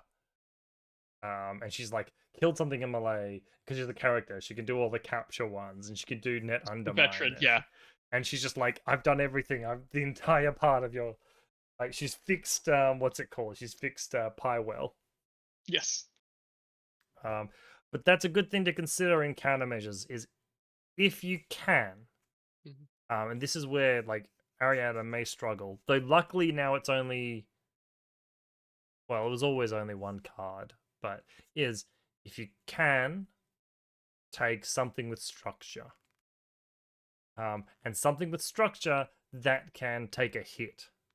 So like Anything with remote presence. yeah, so like but like for Bakunin, Mhm. it's tempting to take like, and you probably can still do it, to do it with the Uberfowl. The Mhm. Uberfowl only has unconscious and dead. Whereas in tags, things with remote presence, those things can actually take a hit and take another hit, or Mhm. actually take a really big hit, I should say, and Mhm. not necessarily die. So it's worth considering taking those good combat robots, the Vostok. When I think about it, I even think about because of the way these are worked out, and we'll talk about it more in depth later. But Undeck like, butt. well, yeah, no, that's a great one. I was thinking the Stigmatron. Mhm. It's a specialist, and it's something your opponent will want to hurt, which you need in case that comes up. Mhm. Um, I mean, fucking what's it called? OSS just has a field day with all its robots. Just like, there we go, fix that robot. Right? If you're playing OSS and you haven't fixed something, you've either destroyed your opponent, or something's gone horribly Mhm. wrong. But other than that, there's nothing really else to consider with the missions. I think the panoplies, if you've one character has touched a particular panoply, they can't do it again on that particular Uh, panoply. Correct. Yeah. They can obviously go to the other one across the room. Yeah. Once you've been successful at a panoply, you have to move on to the next panoply. You used to Although have at to, Armory, they're only about 8 inches away. yeah, you used to actually have to destroy the panoplies. Maybe that's Panic Room. I don't remember. It's been a while since I looked at it. And I'm just gonna check other ones. Yeah, that's about it. So yeah, Mhm. just remember all of those little niche sort of things for each mission. That can get you caught if you forget about them, and as part of list building, or just playing the mission itself. Yeah. Um, So I, I thought we'd talk about just kind of general grouping of mission yeah, archetypes, I guess. yeah, Um, because I think this is something that everyone considers when putting their list together. yes. Is do Yeah. I like, are the missions so like are so varied that there's no point in me trying to make sort of Yeah. lists for the groupings, or are they, which I think is sort of the case for this CanCon, have so many things in common that I can really group them and then tailor my Yes. list to this mission and that Yeah. mission. Mhm. So, couple general strategy like midfield buttons with specialists. We've got unmasking, Pong, and last launch. Yeah, The need to project presence to the midfield or beyond. We've got Pong, armory, and last launch. Again, you need to be able to hold ground further up the table. yeah, which Um, goes to the same sort of thing of missions that need you to defend something. yes. This is like technically a little bit different than the like projecting presence, because Hmm. Pong Armory, yes, you really need to try and like have a midfield presence, Hmm. hold on to things. Last launch is kind of in there, but it should be Hmm. noted it's only one objective point, and Yes. it is the last like thing of the game. Yeah. So if you can, like in an ideal world, Hmm.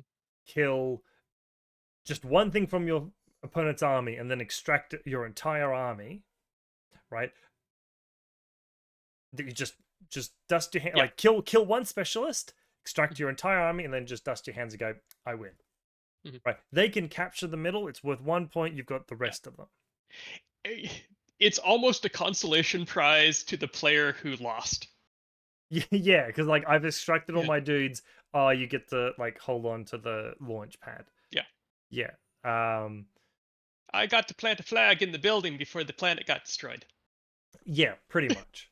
Um. I mean, I'm sure I'm trying to think if there's any other sort of groupings of these missions, but I think honestly that's really it. It's just pressing buttons or Hmm. holding a position. Hmm. Um, or I suppose there's like, did we have we did have the countermeasures as the specialist. Oh yeah, okay. So I Yeah. suppose there's one where it's like you need it's like you need specialists. Like they're integral to you. Mhm. Like, and I'm not talking about needing one or two specialists. As in, you Oh yeah. need lots of specialists, right? Or a decent amount of specialists. I'd probably Mhm. say definitely countermeasures because you've got all the Yep. objectives. Mhm. Uh, Probably B pong is one where having lots of specialists is not going to hurt you. Yep. Uh, One could argue unmasking. Not really though. You ca you don't need a ton, but you have a kind of you need a minimum amount. Yeah, I would say in that case, I would say for specialists, it's countermeasures. Mhm. B pong Mhm. is in one group, and the Mhm. other group of not so many specialists would be Mhm. armory, last launch, and um, I can't think of the last one. Unmasking. I don't, Unmasking, yeah. Where yeah, it's like I need a couple, not too many. I would say unmasking and last launch are definitely in the I need a few, but not too many. And armory, I would almost say you can run with like one or zero specialists. Yeah, Uh, though it would be hilarious if both your opponents, both players show up with the intention that the opponent's going to open up the armory and neither have specialists. yeah. I mean, that's potentially the reason that they've got the Evo hacker bonus there to Yes. encourage Yeah. like no one to not take a specialist. But Yeah. I was thinking the same thing that just as you mentioned is it would be funny as everyone puts out and they go, we don't have special. Can you even? It's I got mean, a classified, doesn't it? yes. Can you even score if no one can open up the doors? That'd be so fucking funny. Well, it's got a classified. You can You've got a classified, so go you after their would HVT.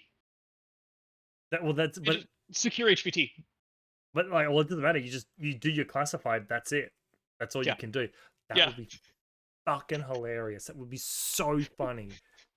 That would be so funny. You rock up to the table and you're like, hold on, do we have specialists on the field? And they go, no. And I would at that point, I'd go, let's just call it 1-1 and leave. Let's do a 1-1 draw and it's over. Because Uh, um you choose your classified. Hopefully you've picked something that you can do relatively easily. I yeah. would just be like, okay, I'll just assume that you managed to do it. Yeah. You know, imagine if Uh, you both get net undermine. mhm. I'd be like, okay, cool, we both get net undermine and just Yeah. leave. Have a I think long the other lunch.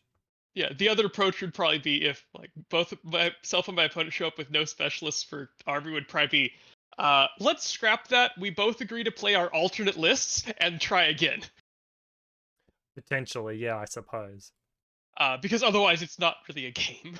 Like you said, like 1-1 draw. Yeah, Yeah, I okay. don't know. I don't. I honestly. I mean, in that case, I'd put both of those to the TO and be like, TO, what do Yeah. you want to happen here? Because we'll either call it a draw, Hmm. right, or we will just completely like agree to play our B armies. Yeah. Yeah. Um, but yeah, that's what I think that's what they need to bring back, being able to blow up walls and doors. So that at the very least, if someone has a D charge, which or like some sort of anti-material weapon, at the very least you can kick the door in. Yeah. Uh, That would be so funny though. should we talk about how we'd approach the mission lineups? Yeah, Yeah. exactly. You want to go first? Uh, yeah. Sorry, I'm just checking quickly the Patreon chat. Just I mentioned that the Shazvasti rule does count for like last launch. Oh, that's a good point though for armory. Don't forget that Shazvasti rule will still count. So, you kill those little squishy embryo things. Oh yes, Because sorry. I thought they'll that still question count. was for the Shaz relative to last launch, where I mean, I mean, yeah, I mean, I think it does, but like the thing is, they're all if you're in a null state and you get extracted anyway, you're still well, okay. yeah, like yes, they're in a Shaz special embryo state off the board. Yeah. Yeah, But again, the main thing is that it counts for holding yeah, the they already count for victory points. no, but sorry, I was saying it counts for holding the armory Oh and yes, yeah, the last launch, whatever the hell it's called, zone. yeah, yeah. Yeah, I mean that's the advantage of playing Shazvasti, where you're vaguely weak, is that even when you're unconscious, you still count for dominating Mhm. areas. Oh man, Shazvasti on the roof. I'm like on just any any of the missions that are like you have to hold something. Mm. Always an absolute nightmare. Mm. Yeah, so I've always fallen into sort of the camp of sort of grouping the missions. I know that like I've sort of I want to try going to a tournament with it's more about like my opponent. Mhm. But in all honesty, I just don't think I'm that flexible. Like every single time I've played a tournament, if I've stuck to the plan of like this mission I played this mission I played this list, it's always gone better than trying something like new and weird. Mhm. I'd probably stick with the groupings of needing like really specialist focused and needing to hold uh sorry, needing to hold the position Mhm. and then something that's more specialist focused. So mine would be grouping to Bpong Armory and potentially last launch. Although now after our conversation, I might go Mhm. Bpong Armory, and Mhm. then my other one would be unmasking last launch and countermeasures. Mhm. And I think that's how I'd split it. So I'd have one that's a decent amount of specialists. I'd Mhm. probably focus on having like singular specialists to do particular things, especially for Mhm. last launch, or like tough specialists. Yeah. And then Bpong and Armory would just be focused on having like tough cores.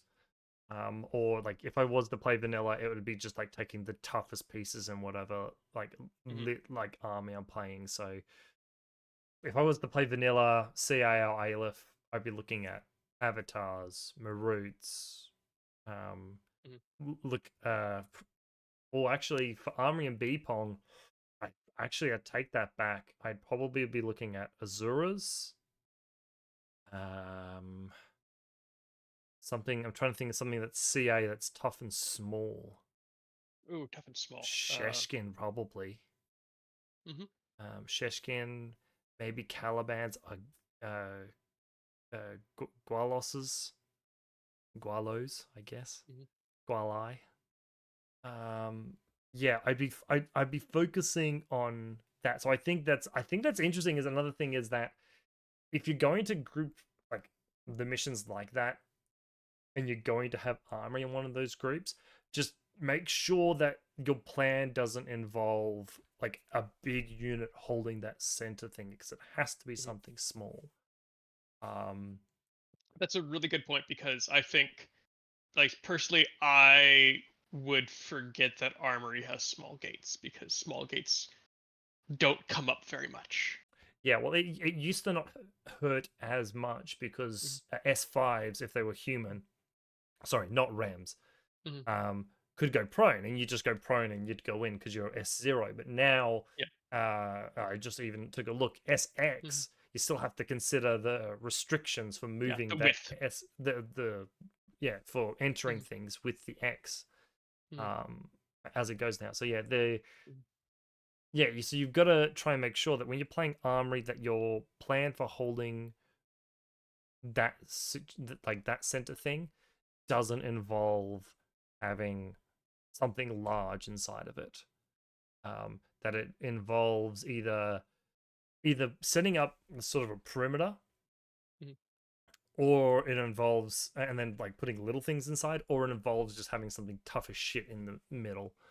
I'd probably say, and this honestly goes for uh, Bpong and Armory, so it's Mhm. still keeping that together. I would say you're looking at taking, if you've got it, things with smoke, because things with smoke so that they can defend, like they can block line of sight, for things getting into, like into contact with them in the consoles, as well as the armory, as well as things with like decent martial arts. Because the last thing you need is, you know, put let's say an Aquila guard who can shoot but not fight. and a tiger runs in, berserks into him, and boom, he's gone. And all of a sudden, you've got nothing in there. So you're trying to look for almost like those killing toolboxes. And can't pass up mines. Oh yeah, of course. Mines, crazy koalas. What's the other ones? What are the glue Bunkers. ones called? Oh, Crazy koalas, Matraps? matchups. That's the Yeah. ones. Matchups. Repeaters. If you've got right, Oh. if you like being able to project, like, because remember the rooms are 8 inches, right? But if you can get a picture or some sort of repeater on the far wall, to be able to spotlight things, shut them down with carbonite, and isolate them with oblivion, right? But like again, you don't need those specialists in Mm-hmm. Bpong, and like necessarily in Bpong and Armory. It's more about holding that Mm-hmm. spot. But yeah, that would probably be my split with Bpong, Armory, and then probably last launch, unmasking and countermeasures. With like last launch, depending on what I'm playing, I could probably want to try and have both lists that could do last launch, Mm-hmm. right? With like they can strictly do one or the other. Mm-hmm. What about yourself? Uh, I really like the mission lineup the more I look at it because Hmm. I I just there are so many ways to pair up the lists, and like you've mentioned before, uh, while I normally don't do like a list for different types of opponents, I could see this being quite viable even for armies that don't normally want to play that way. Hmm. Uh, Like I could uh, see that for like unmasking. mhm, Like I could see for you'd have one depending on your opponents. Like this is my opponent's like yeah, no, the vanilla nomads that has tons mhm, of hacking. So this is my. I mean, if you're playing Huck Islam, right, just for mhm, argument's sake, you've mhm, got like a assassin's army that's light on Azuras and things like that. yeah, Asawiras, sorry, not Esmers, Azuras. yeah, And you've got one that's like I've got Booktars and mhm, Asawiras and all that other good stuff in it. Although if mhm. someone manages to successfully hack an Asawira, fucking Oh, congratulations, you deserve to shut the damn thing down. yeah, yeah. BTS 9 and stealth. Ooh, yeah. Well, BTS 9 and because of some of these missions, potentially the fucking fairy dust on it. Oh yes. So I think my first step, seeing this mission lineup, is to remove countermeasures from my list consideration. Uh, the mission lineup is already specialist heavy, and so I'm pretty sure that by the end, one of my lists will run countermeasures well, and if I'm lucky, Hmm. both will, and that way I just see what comes up. Yeah, yeah. Uh, Mhm. so for the 4 mini missions, uh, I think almost any pairing could potentially work for a given army and player style. If I were to do this with Rama, I'd probably do Bpong and Last Launch together, with the approach of going specialist hunting. So have a list that is designed to hunt and kill specialists. Yep. Because with Bpong and Last Launch, if you can knock out all their specialists, you have shut them down entirely. They will not score anything for the rest of the mission. Yeah, that's true. Uh, So so it's also the like singular, oh, except for extracting more army points. It's like the singular most like next most expensive, sorry, yes, most worthwhile yeah. objective because I think it's worth Mhm. 2 compared to 1. Uh, After that, like, Armory gets a list focused on multi-wound models and doctors. So, Janissaries, or Mukhtars, or Nahabs, and Namurs. Basically, stuff that can go up there, take a hit, come back, get healed up, go back out. Yeah. Uh, Yeah, Unmasking. Oh, sorry. no, go on. So, unmasking and countermeasures probably could end up using the Bpong last launch list, depending on what the table, the opponent, the classifieds are. Hmm. So I'd probably look at doing, yeah, Armory gets a list, BPOG and last launch get a list, and then I countermeasures kind of sees what is available on the table. And Yeah. unmasking, I think both lists could probably handle. Yeah. And that might be just a like, what's the board look like? Do I need smoke? Do I need to defend against smoke on the buttons? Interestingly Yeah, enough, it's just. I'd say you'd almost have unmasking Beepong and last launch, Mhm, because if you've got a thing to go and hunt specialists, which yeah. tend to be the squishier units, Mhm, that list probably is also really good at fighting, is going and hunting down HVTs. true.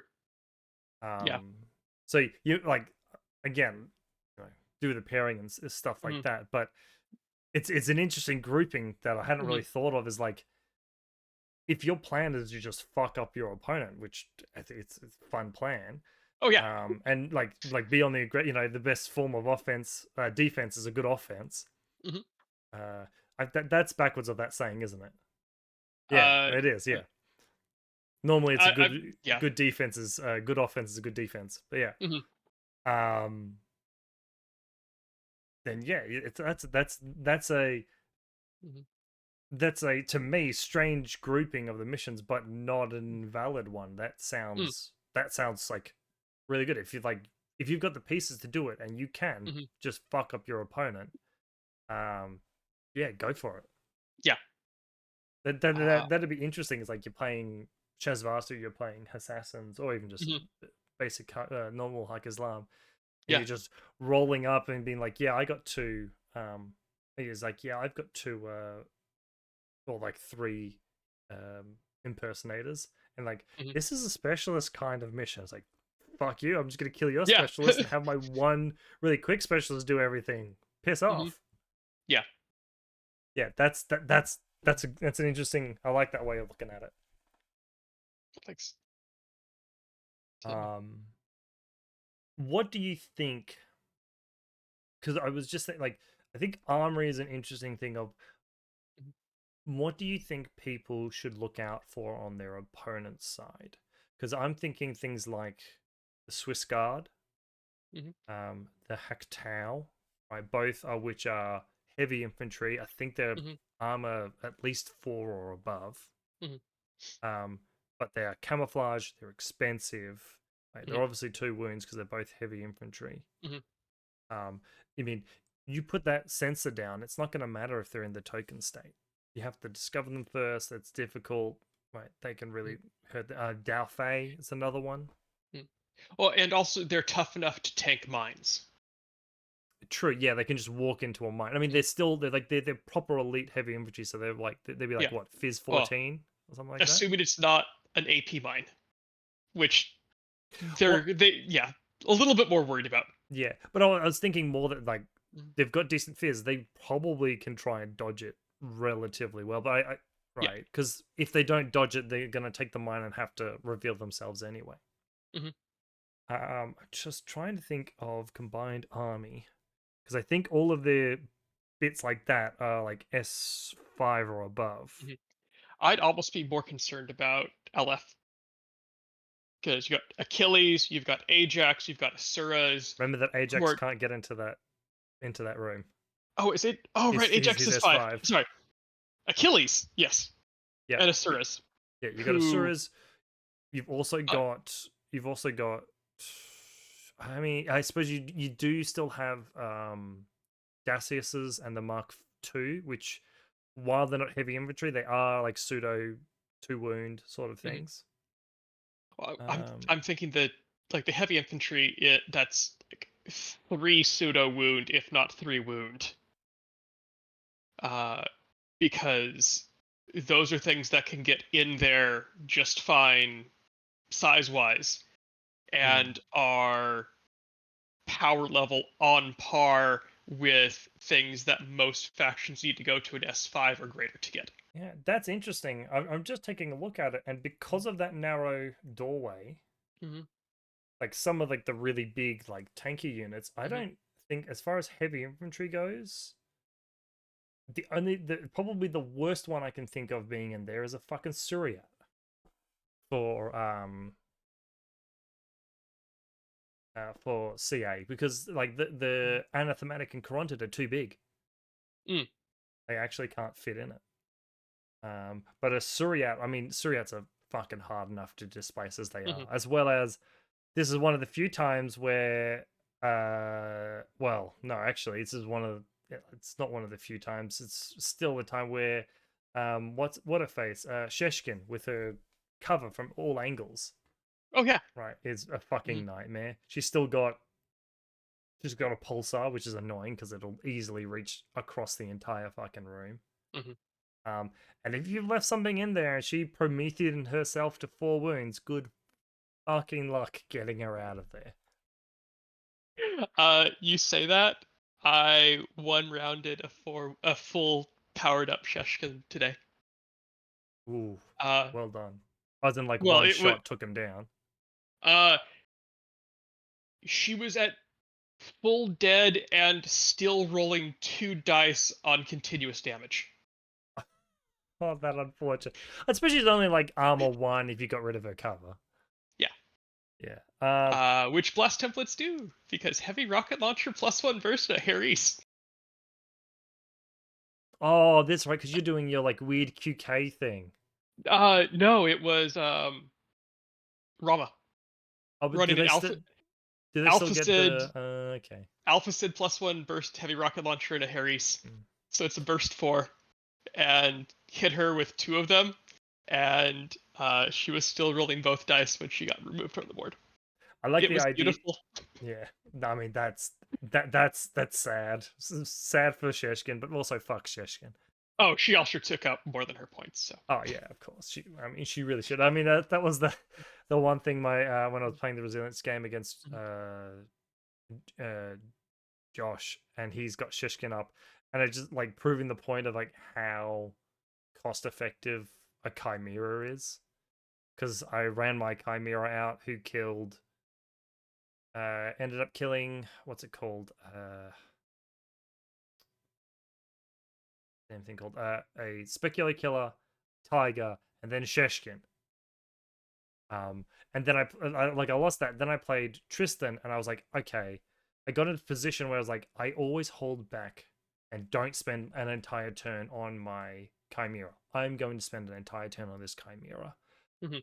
right? And I killed. He had group 2 was just like his 5-man fire team. I Mhm. killed that entire fire team, and I knew what the one of those dudes in there was his because he had 2 Raven Eyes. I'm like, one of the Mhm. 2 in there is your fucking lieutenant. Yeah. Um, So taking a look at Ariadna as far as holding things goes, I think make a use of smoke. As well as I like the idea of in armory, Ariadna's way of holding the armory is to stand right next to the door against it and wait for something to come in and dodge into combat. Because they don't have a huge number of things they're going to be able to sort of weather the fire. What camo markers and mines? Yeah, that's how you would do it. You Uh, would you count need as a something mines, that'll yeah. get in there and help, like I think like that Kozak or something that can come in there and just clear the room, Hmm. and then you dump in a whole bunch of camo markers. Oh, just yeah, bring in a bunch of uh, troopers, combined order mine, combined order recamo, Yeah. Yeah, no, and that's now go like, there's 8 camo markers in here. You know 4 of them are mines. You know exactly which 4, and you know that the stuff behind them is packing boarding shotguns. yeah. No, I definitely think that's probably the way Mhm. you about to go Yeah. about it. Um, Going back to take a look at, I mean, you're the Hak Islam player. Mm. What do you think? Just in like sort of the vanilla Hak Islam idea of if you take a look at all the units, what's something that's going to be holding that position for you? I mean, Asawira Yeah, is as far as the S2s go. Um, yeah. yeah. Uh, Mukhtar do it pretty well with the mimetism. sorry, which the oh Mukhtar. Oh, sorry. Yeah, Mukhtar, not Yeah, Mukhtar, Mukhtar. Mukhtar. Yeah. Um, Although also, yeah, maybe The Mukhtar Doctor would be excellent in there. I was about to say maybe however, maybe the Mukhtar because they're pretty. Uh, Actually, the Mukhtar Doctor, Mukhtar Hacker, Oh, what's the one that's total immune? Nemur. Namur would also be because like you got all this special ammo that they just ignore, Yes. right? Because I Uh, know that I know they're not the toughest. they're not the toughest, but as long as you can hold them in cover, because they're 2/6, so that goes to 5/6. And yeah, total immune, or sorry, 5, 6, or 9, depending on Yeah, how this that is the BTS this is the coming armor in. and the BTS. Yeah. Yeah. Um, yeah, the thing with the number is that the stuff they want to hunt won't fit inside the armory. Yeah, but there's like a last ditch. Oh They've yeah, got good dodge, decent dodge distance. yeah, They're relatively tough with the total immunity, and you're right, like the 2 armor. It's a bit yeah. sad that they don't have like they don't have what's it called like any no wound in cap or anything like that. Oh, So because they're a true 2 wound. oh, they're okay. Take it back. They're 2 wounds They're a plus true to unconscious. wound. Yeah. Yeah, so I take that back. And the more like you don't get the Viz mods, but the total immune would be Mhm. nasty. And the extra like Uh, the dodge on 15s, mhm. right? Climbing plus can also do interesting things in rooms of Just climb height. up the infinite walls. Yeah. Yeah, so the perfect one for sitting on top of the roof waiting for somebody to come in and then just Mhm. like dodging onto their heads. Um Yeah. so yeah, no so yeah. And Um. if we go nomads, the one thing that's interesting for me playing Bakunin is holding that armory. It's gonna be difficult, except like outside of the Moiras, because the Riot Girls not particularly tough. And the problem I find with the Riot Girls, it's the reason like I like, don't get me wrong, Riot Girl, cool, great, whatever, but all of the Riot Girls, you know how normally like heavy infantry and like that have like a second weapon. Mhm. It's doing like a template or something. The Yeah. Yeah. Riot Girls don't. The Spitfire has a Spitfire and a pistol. That's it, Mhm. right? So that puts a bit of pressure on them because once you get close, Spitfire becomes useless. But if you're too far away, the shotgun's not going to do so well. Um, the Moiras obviously do well. You get the mimetism. You get the same sort of armor. They've only got 1 wound. But I think anything else they've got as far as heavy Oh. infantry goes is too big. Yeah. Even the baseline rag girls don't. Like, the closest thing to a template weapon they have is Blitzen. No, well, the Blitz is not even a template. Oh, sorry. Yep. Yeah, the Blitzen is a It's template. just a Yeah. boarding shotgun. Oh yeah, they've just got Um, the boarding shotgun. Although that boarding shotgun is the tin bot one, so like you'll take it. Don't get me you'll wrong, definitely but want it. But you're right, it doesn't. They don't have the like masked template room defending ability. yeah. But here's the thing though. Mhm, Reverend Cenobites. mhm, 21 points, 2 wounds with mimetism -6, martial mhm, arts 3, CC 22. You either have DA close combat weapon and an extra burst pistol with a chain rifle. You've got like light shotguns. The mhm, Cenobites are how you're going to hold the armory. mhm.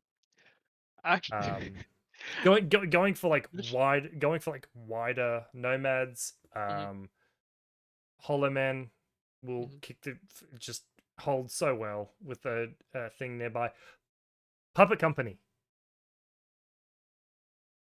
Um, yeah, there's a lot in Tunguska and Corregidor. Similarly, have even just the mobile regatas with 5 armor. Um, as well as just like the evaders. Not the evade, Mhm, not yeah, the evaders, which are like the pseudo heavy infantry. Like mhm, as far as the wounds that they are actual heavy infantry. mhm, But they've got some nice weapons and things like that. I think the main thing is that there's not a lot of Viz mods in mhm. Thingo, but I mean, look, just like anything, I think Nomads are just going to shove it full of warbands. Uh, so while you were talking about the templates, I had another thought on uh, Hawk. Mm, It more for sectorals, yeah, and that is 3 Gulams linked. That's it. Just 3 golems. Because anything that walks in is going to take 6 shotgun templates. Yeah, positioned correctly. Yeah, Yeah. yeah. If you can get them, if you can position so they can't hit all 3 at the same time. Well, all you do is you go to opposite corners of Yeah, the armory, have yeah, one of them go prone, and then when anything comes in, you just say, I spray, and I just aim at the floor. yeah, Right, so that I don't hit my own guys like in a crossfire. yeah. Yeah, no, that's a good point. That's a really cheap way of doing it. 33 points. And then we already It's went not through. going to We already went dominate the room, but it will keep it pretty clear. Yeah, we already went through combined and Aleph. Mhm, As far as your non-aligned armies, just looking at let's just look at like Japan and mhm. Toha. Toha is obvious. Just take the tack wheel officer, put him on the far wall, and just fart in everyone's face until they die. Because they're incredible.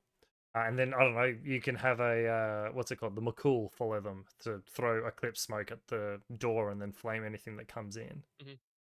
As far as the Japanese go, I mean, ninjas would work. The Shikami, if you can fit them in, would be nasty. Even just the Domarus, mainly because you got the high fears, you got the close combat, you've got the templates to deal with anything coming in. But even if you can just take like an Onuwaban and just stick them into the room and just be like, Oh yeah. discover me. I dare you. If you have an undiscovered Ryukin who's got the Kamamaka, just be like, discover me. Mhm. Come at me. But I suppose the other thing is though, Uh, when you're mhm. thinking of like holding places, holding B pong is very different. Oh yes. Honestly, for JSA Armory, Karakuri as well. Oh fuck yes, Karakuri. So like Uh, they're 3 wounds, aren't they? they're 3 structure total immune, Oh yeah, and they have chain rifles and Ken Harry's. yeah. But the best thing is they can harass with the character engineer who has mines. Yes. Yeah, so that's like 2 of them, one with the shotgun and maybe one with the Mark 12. Like they're Hmm. low on armor, sure, as armor They're, 3, but the they're 3 total armor immune. still, but 3 armor total immune, Oh yeah, and tough as like nails. unless you're taking templates, you're probably gonna have cover unless they didn't set up the armory very well. And because are they heavy? They are heavy infantry, aren't they? They are they are heavy infantry. They are hackable. Yeah. However, their BTS 6 and total immune makes a fair number of the programs difficult to land Yeah, because you could because they only. lose AP or DA on hacking attempts. Jesus, that's a good point. Yeah. Yeah. No, you're right. Karakuri. Mhm, I can't believe I didn't think of it. Yeah. Fucking nuts. Tough as shit. To get rid of. I mhm. mean, they're a little bit easier than like let's say a Suryat, but they're also well, actually, the cost about is the same as a Suryat. But they're pretty much the same problem. As a Suryat, you can hit with explosive and just force him to roll extra armor saves, while the Karakuri you can't. They just have less armor. Oh, sorry, I take that back. Total immune doesn't, or immunity does not apply to comms attacks. Yeah, I got the feeling that I wasn't going to say it because I had Yeah, no yeah. idea. Yeah, No, still yeah. still like the heavy infantry, so you just apply firewall. Yes, yeah. There's your Evo hacker. Yep. Yeah, exactly. There you go. So that Mhm, is one thing to consider with the Evo hacker as well is that try and get some bonus out of it, and mhm, more than likely it's going to mean that kind of you're only going to get like the extra order maybe in your last 2 turns because the mhm. first turn you're going to use that order to apply a support wear. But Uh, admittedly, if you weren't going to get that order and you were taking it anyway, you're going to be applying that support wear anyway. well, remember, you're using the extra order, but it also still comes with an order. Yeah, well, that's what I'm saying is So yeah, you're like gonna get 5 out of the 6 orders that it generates over the course of the game. Yeah, so you're going to you consider if you're considering, oh, I'm gonna have 16 orders every turn. Remember that probably going to use one for the support wear, but Mhm. you're still getting that extra order. And now I've said it, I don't know why I brought it up Yeah. because whatever, you were going to use it anyway. I'm Mhm. thinking more of if someone took it and half-heartedly was using it. Oh yeah. If they brought it more for the order and the specialist, like say a war driver for Ariadna. Yeah, and also if you're doing it, be careful Mm. about because it's got no defense against a killer hacker. Killer hacker Mhm. will just come in. All they've got is reset. Yeah. So just be aware that if you're dropping a ton of repeaters Oh around, yes. If you set up a repeater net, your opponent can come in and just killer hacker your Evo. yeah, and then you lose. What was a valuable piece? I mean, again, the good thing though is that it's a cheap valuable piece that you just got a Mhm. bonus for. Yeah. Which is yeah. Um, Although that encouragement to take an Evo hacker in Ariadna, um, I'm thinking back to Burn City Brawl this year, where I ran into a USA player running a Black Jack Harry's, oh, it's so you can and put in your thing. Yeah, so yeah, like true, that true. that's enough to actually warrant Fairy Dust in an Ariadna list.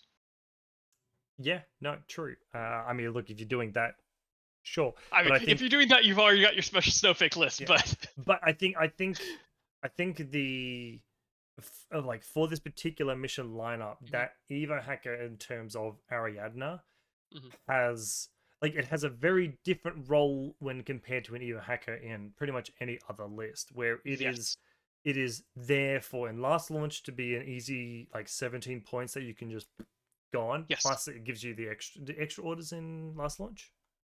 No, the No, last so 6 it's orders are in countermeasures and armory. right. Yeah. So well, yeah. So the Evo hacker is it's a really good battery Mhm. um in Ariadna because Mhm. in last launch it's order efficient. Mhm. You can hopefully just run it up, extract it. Mhm. I mean, hell, it might be worth extracting it turn two, depending on how your Oh game's yeah, going. yeah. Just Because get it's that probably not something you need to stick around. yeah, Yeah. just get the specialist out of Mhm. like get the specialist out of there, Mhm. right? Yeah, right. Use the order efficiency you've got in the Evo hacker. Mhm. Countermeasures, sorry, yeah, countermeasures is good because you and it's good for armory and so that you don't fall into the trap of um having no specialists. Well, It also is for armory, fairy dust would be excellent for holding armory. yeah, but we're talking about in the case of Ariadna where Oh well, okay, fair. fairy dust Yeah. won't necessarily. I mean, if you're running, which I could see someone doing if you're running the Cosmos Soldat who is Mhm. hackable, or you're well, probably it's something that Cosmos Soldat, then Patchers. are they hackable? I thought patchers were hackable They might be. because I they're thought heavy infantry. they might be. It's always hard with Ariadna. Normally, you don't Mhm. have to. You don't have to think about it. But patches, you might be right. Patchers are hackable and There you go. cubed. Okay, so there you go. If Mhm. you're playing Cosmoflot, especially, Mhm. your heavy infantry will really benefit from that, especially because they have no BTS. I mean, I don't patches Patchers start with might 3, pack it. but I their was gonna battle say ravage goes to 0. yeah, so patches might have some, Mhm. but normally you don't. I Mhm. know that although again the Cosmos Soldat might have some as well, so you do actually have Cosmos that some. has 3, but that takes you from it has some armor to like it will likely pass those saves. Yeah, because you can essentially consider it to have BTS 6. Yes. Um, Uh, BTS 6, except it only goes down to BTS 5 if it's AP. yeah, I mean that's the Mhm. way I normally consider it, but yeah, Yeah. technically the way it's done is Mhm. because it's minusing damage. Mhm. Actually, Yeah. yeah, look at those. A Cosmos Soldat and Patcher team Oh, under it's Fairy fucking nuts. Dust It's fucking would be nuts. pretty hard in a It's armory. it's nuts in of itself because like the Cosmosol that extra burst T2 rifle is like specialist Mhm. fucking shit, and then you've just got the patches that can just. I mean, you have the patches that throw Molotovs. Oh yeah. The patches that was it grenades that are continuous damage? Yeah, Yep. there you go. Well, it's Grenades, heavy continuous flamethrower damage. +1 burst and continuous damage grenades, Yeah, and an adhesive launcher +1 burst for fun. yeah. So they're great. Mhm. But yeah, looking at B, because we're talking about holding the armory. When taking a look at B Mhm. Pong, holding those Mhm. consoles is like hugely different, and because you've got both of those, that's sort of what I want to bring up. I think this CanCon, normally a ITS lineup normally Mhm. it punishes some sort of flavor of something in Mhm. Infinity, and I think this CanCon is going to punish vanilla because I don't think there's a single unit in this game that can Mhm. hold a point better than a fire team. Yeah, I think especially armory, that +1 burst Yeah. in arrow when anything pokes its head in. Well, I think Uh, even in B Pong, the fact that you can mhm. have one person touching it, let's say Yes. that's like your multi rifle dude. Mhm. You can then have some guy back, he's got the HMG. Some guy that's Yeah. protecting the corner, that's the guy with your Yep. chain rifle or your shotgun. And then you've got Mhm. like a specialist that you dragged along with you, and then maybe Mhm. some other like order mook, like a Gulam NCO. He's the Yeah. like Yeah. random mook that you brought along. Mhm. Right. B Pong, right. And yeah, so unless you're really lucky, I just don't think there's going to be anything that you can run that can hold a position better than like a 5-man fire team. And I would say I wouldn't be surprised if in Bpong we see a lot of like the big 5-man fire teams, like Mhm. you see Morats, you see like Suryats taking the lead. Mhm. Like even with JSA, you see like maybe even seeing like the Tanko link come back where you need the Mhm. range to Mhm. extend. Moira's for Bakunin, Hollow Man, um, uh, Dakini's probably one of the few that I'd say might be a little easier to push up the point because they're kind of squishy, but Mhm. they shoot like crazy. Squishy, but oh no, sorry, I'm thinking myrmidons. Never mind. Proceed. Myrmidons, there you go. That's a good one. The Yeah. Myrmidons, the only advantage for that one is like Mhm. the extra advantage of that one is that they can set smoke and like a perimeter around them if they need to. Mhm. Um, so yeah, I think that's the only thing we're going to see this CanCon is even less vanilla and a real focus on sectorials. I wouldn't be surprised Mhm. if we see somewhere between like 85 to 100% sectorials. So you're saying we shouldn't have to worry about someone last launching an avatar? Well, look, it's that meme of the chance of someone taking a vanilla sectorial is low, but never Oh zero. yeah. Yeah. Um, but yeah, I think that's CanCon missions uh, covered off. Yeah. I'm looking forward to it. I'm probably going to buy a ticket tomorrow to make sure I get my spot. I will not be available. I'll be on my way back from getting No, that's married. all right. So That's all right. I'll yeah. I'll I'll, I'll play extra hard. All right, like for you. Okay. I But swear. anyway, Next year, I will be there. run something in WA that he has to go to, so he has to take a big trip. Anyway, thank you everybody for listening. I've been your host Jacob. I've been Nick. Good night.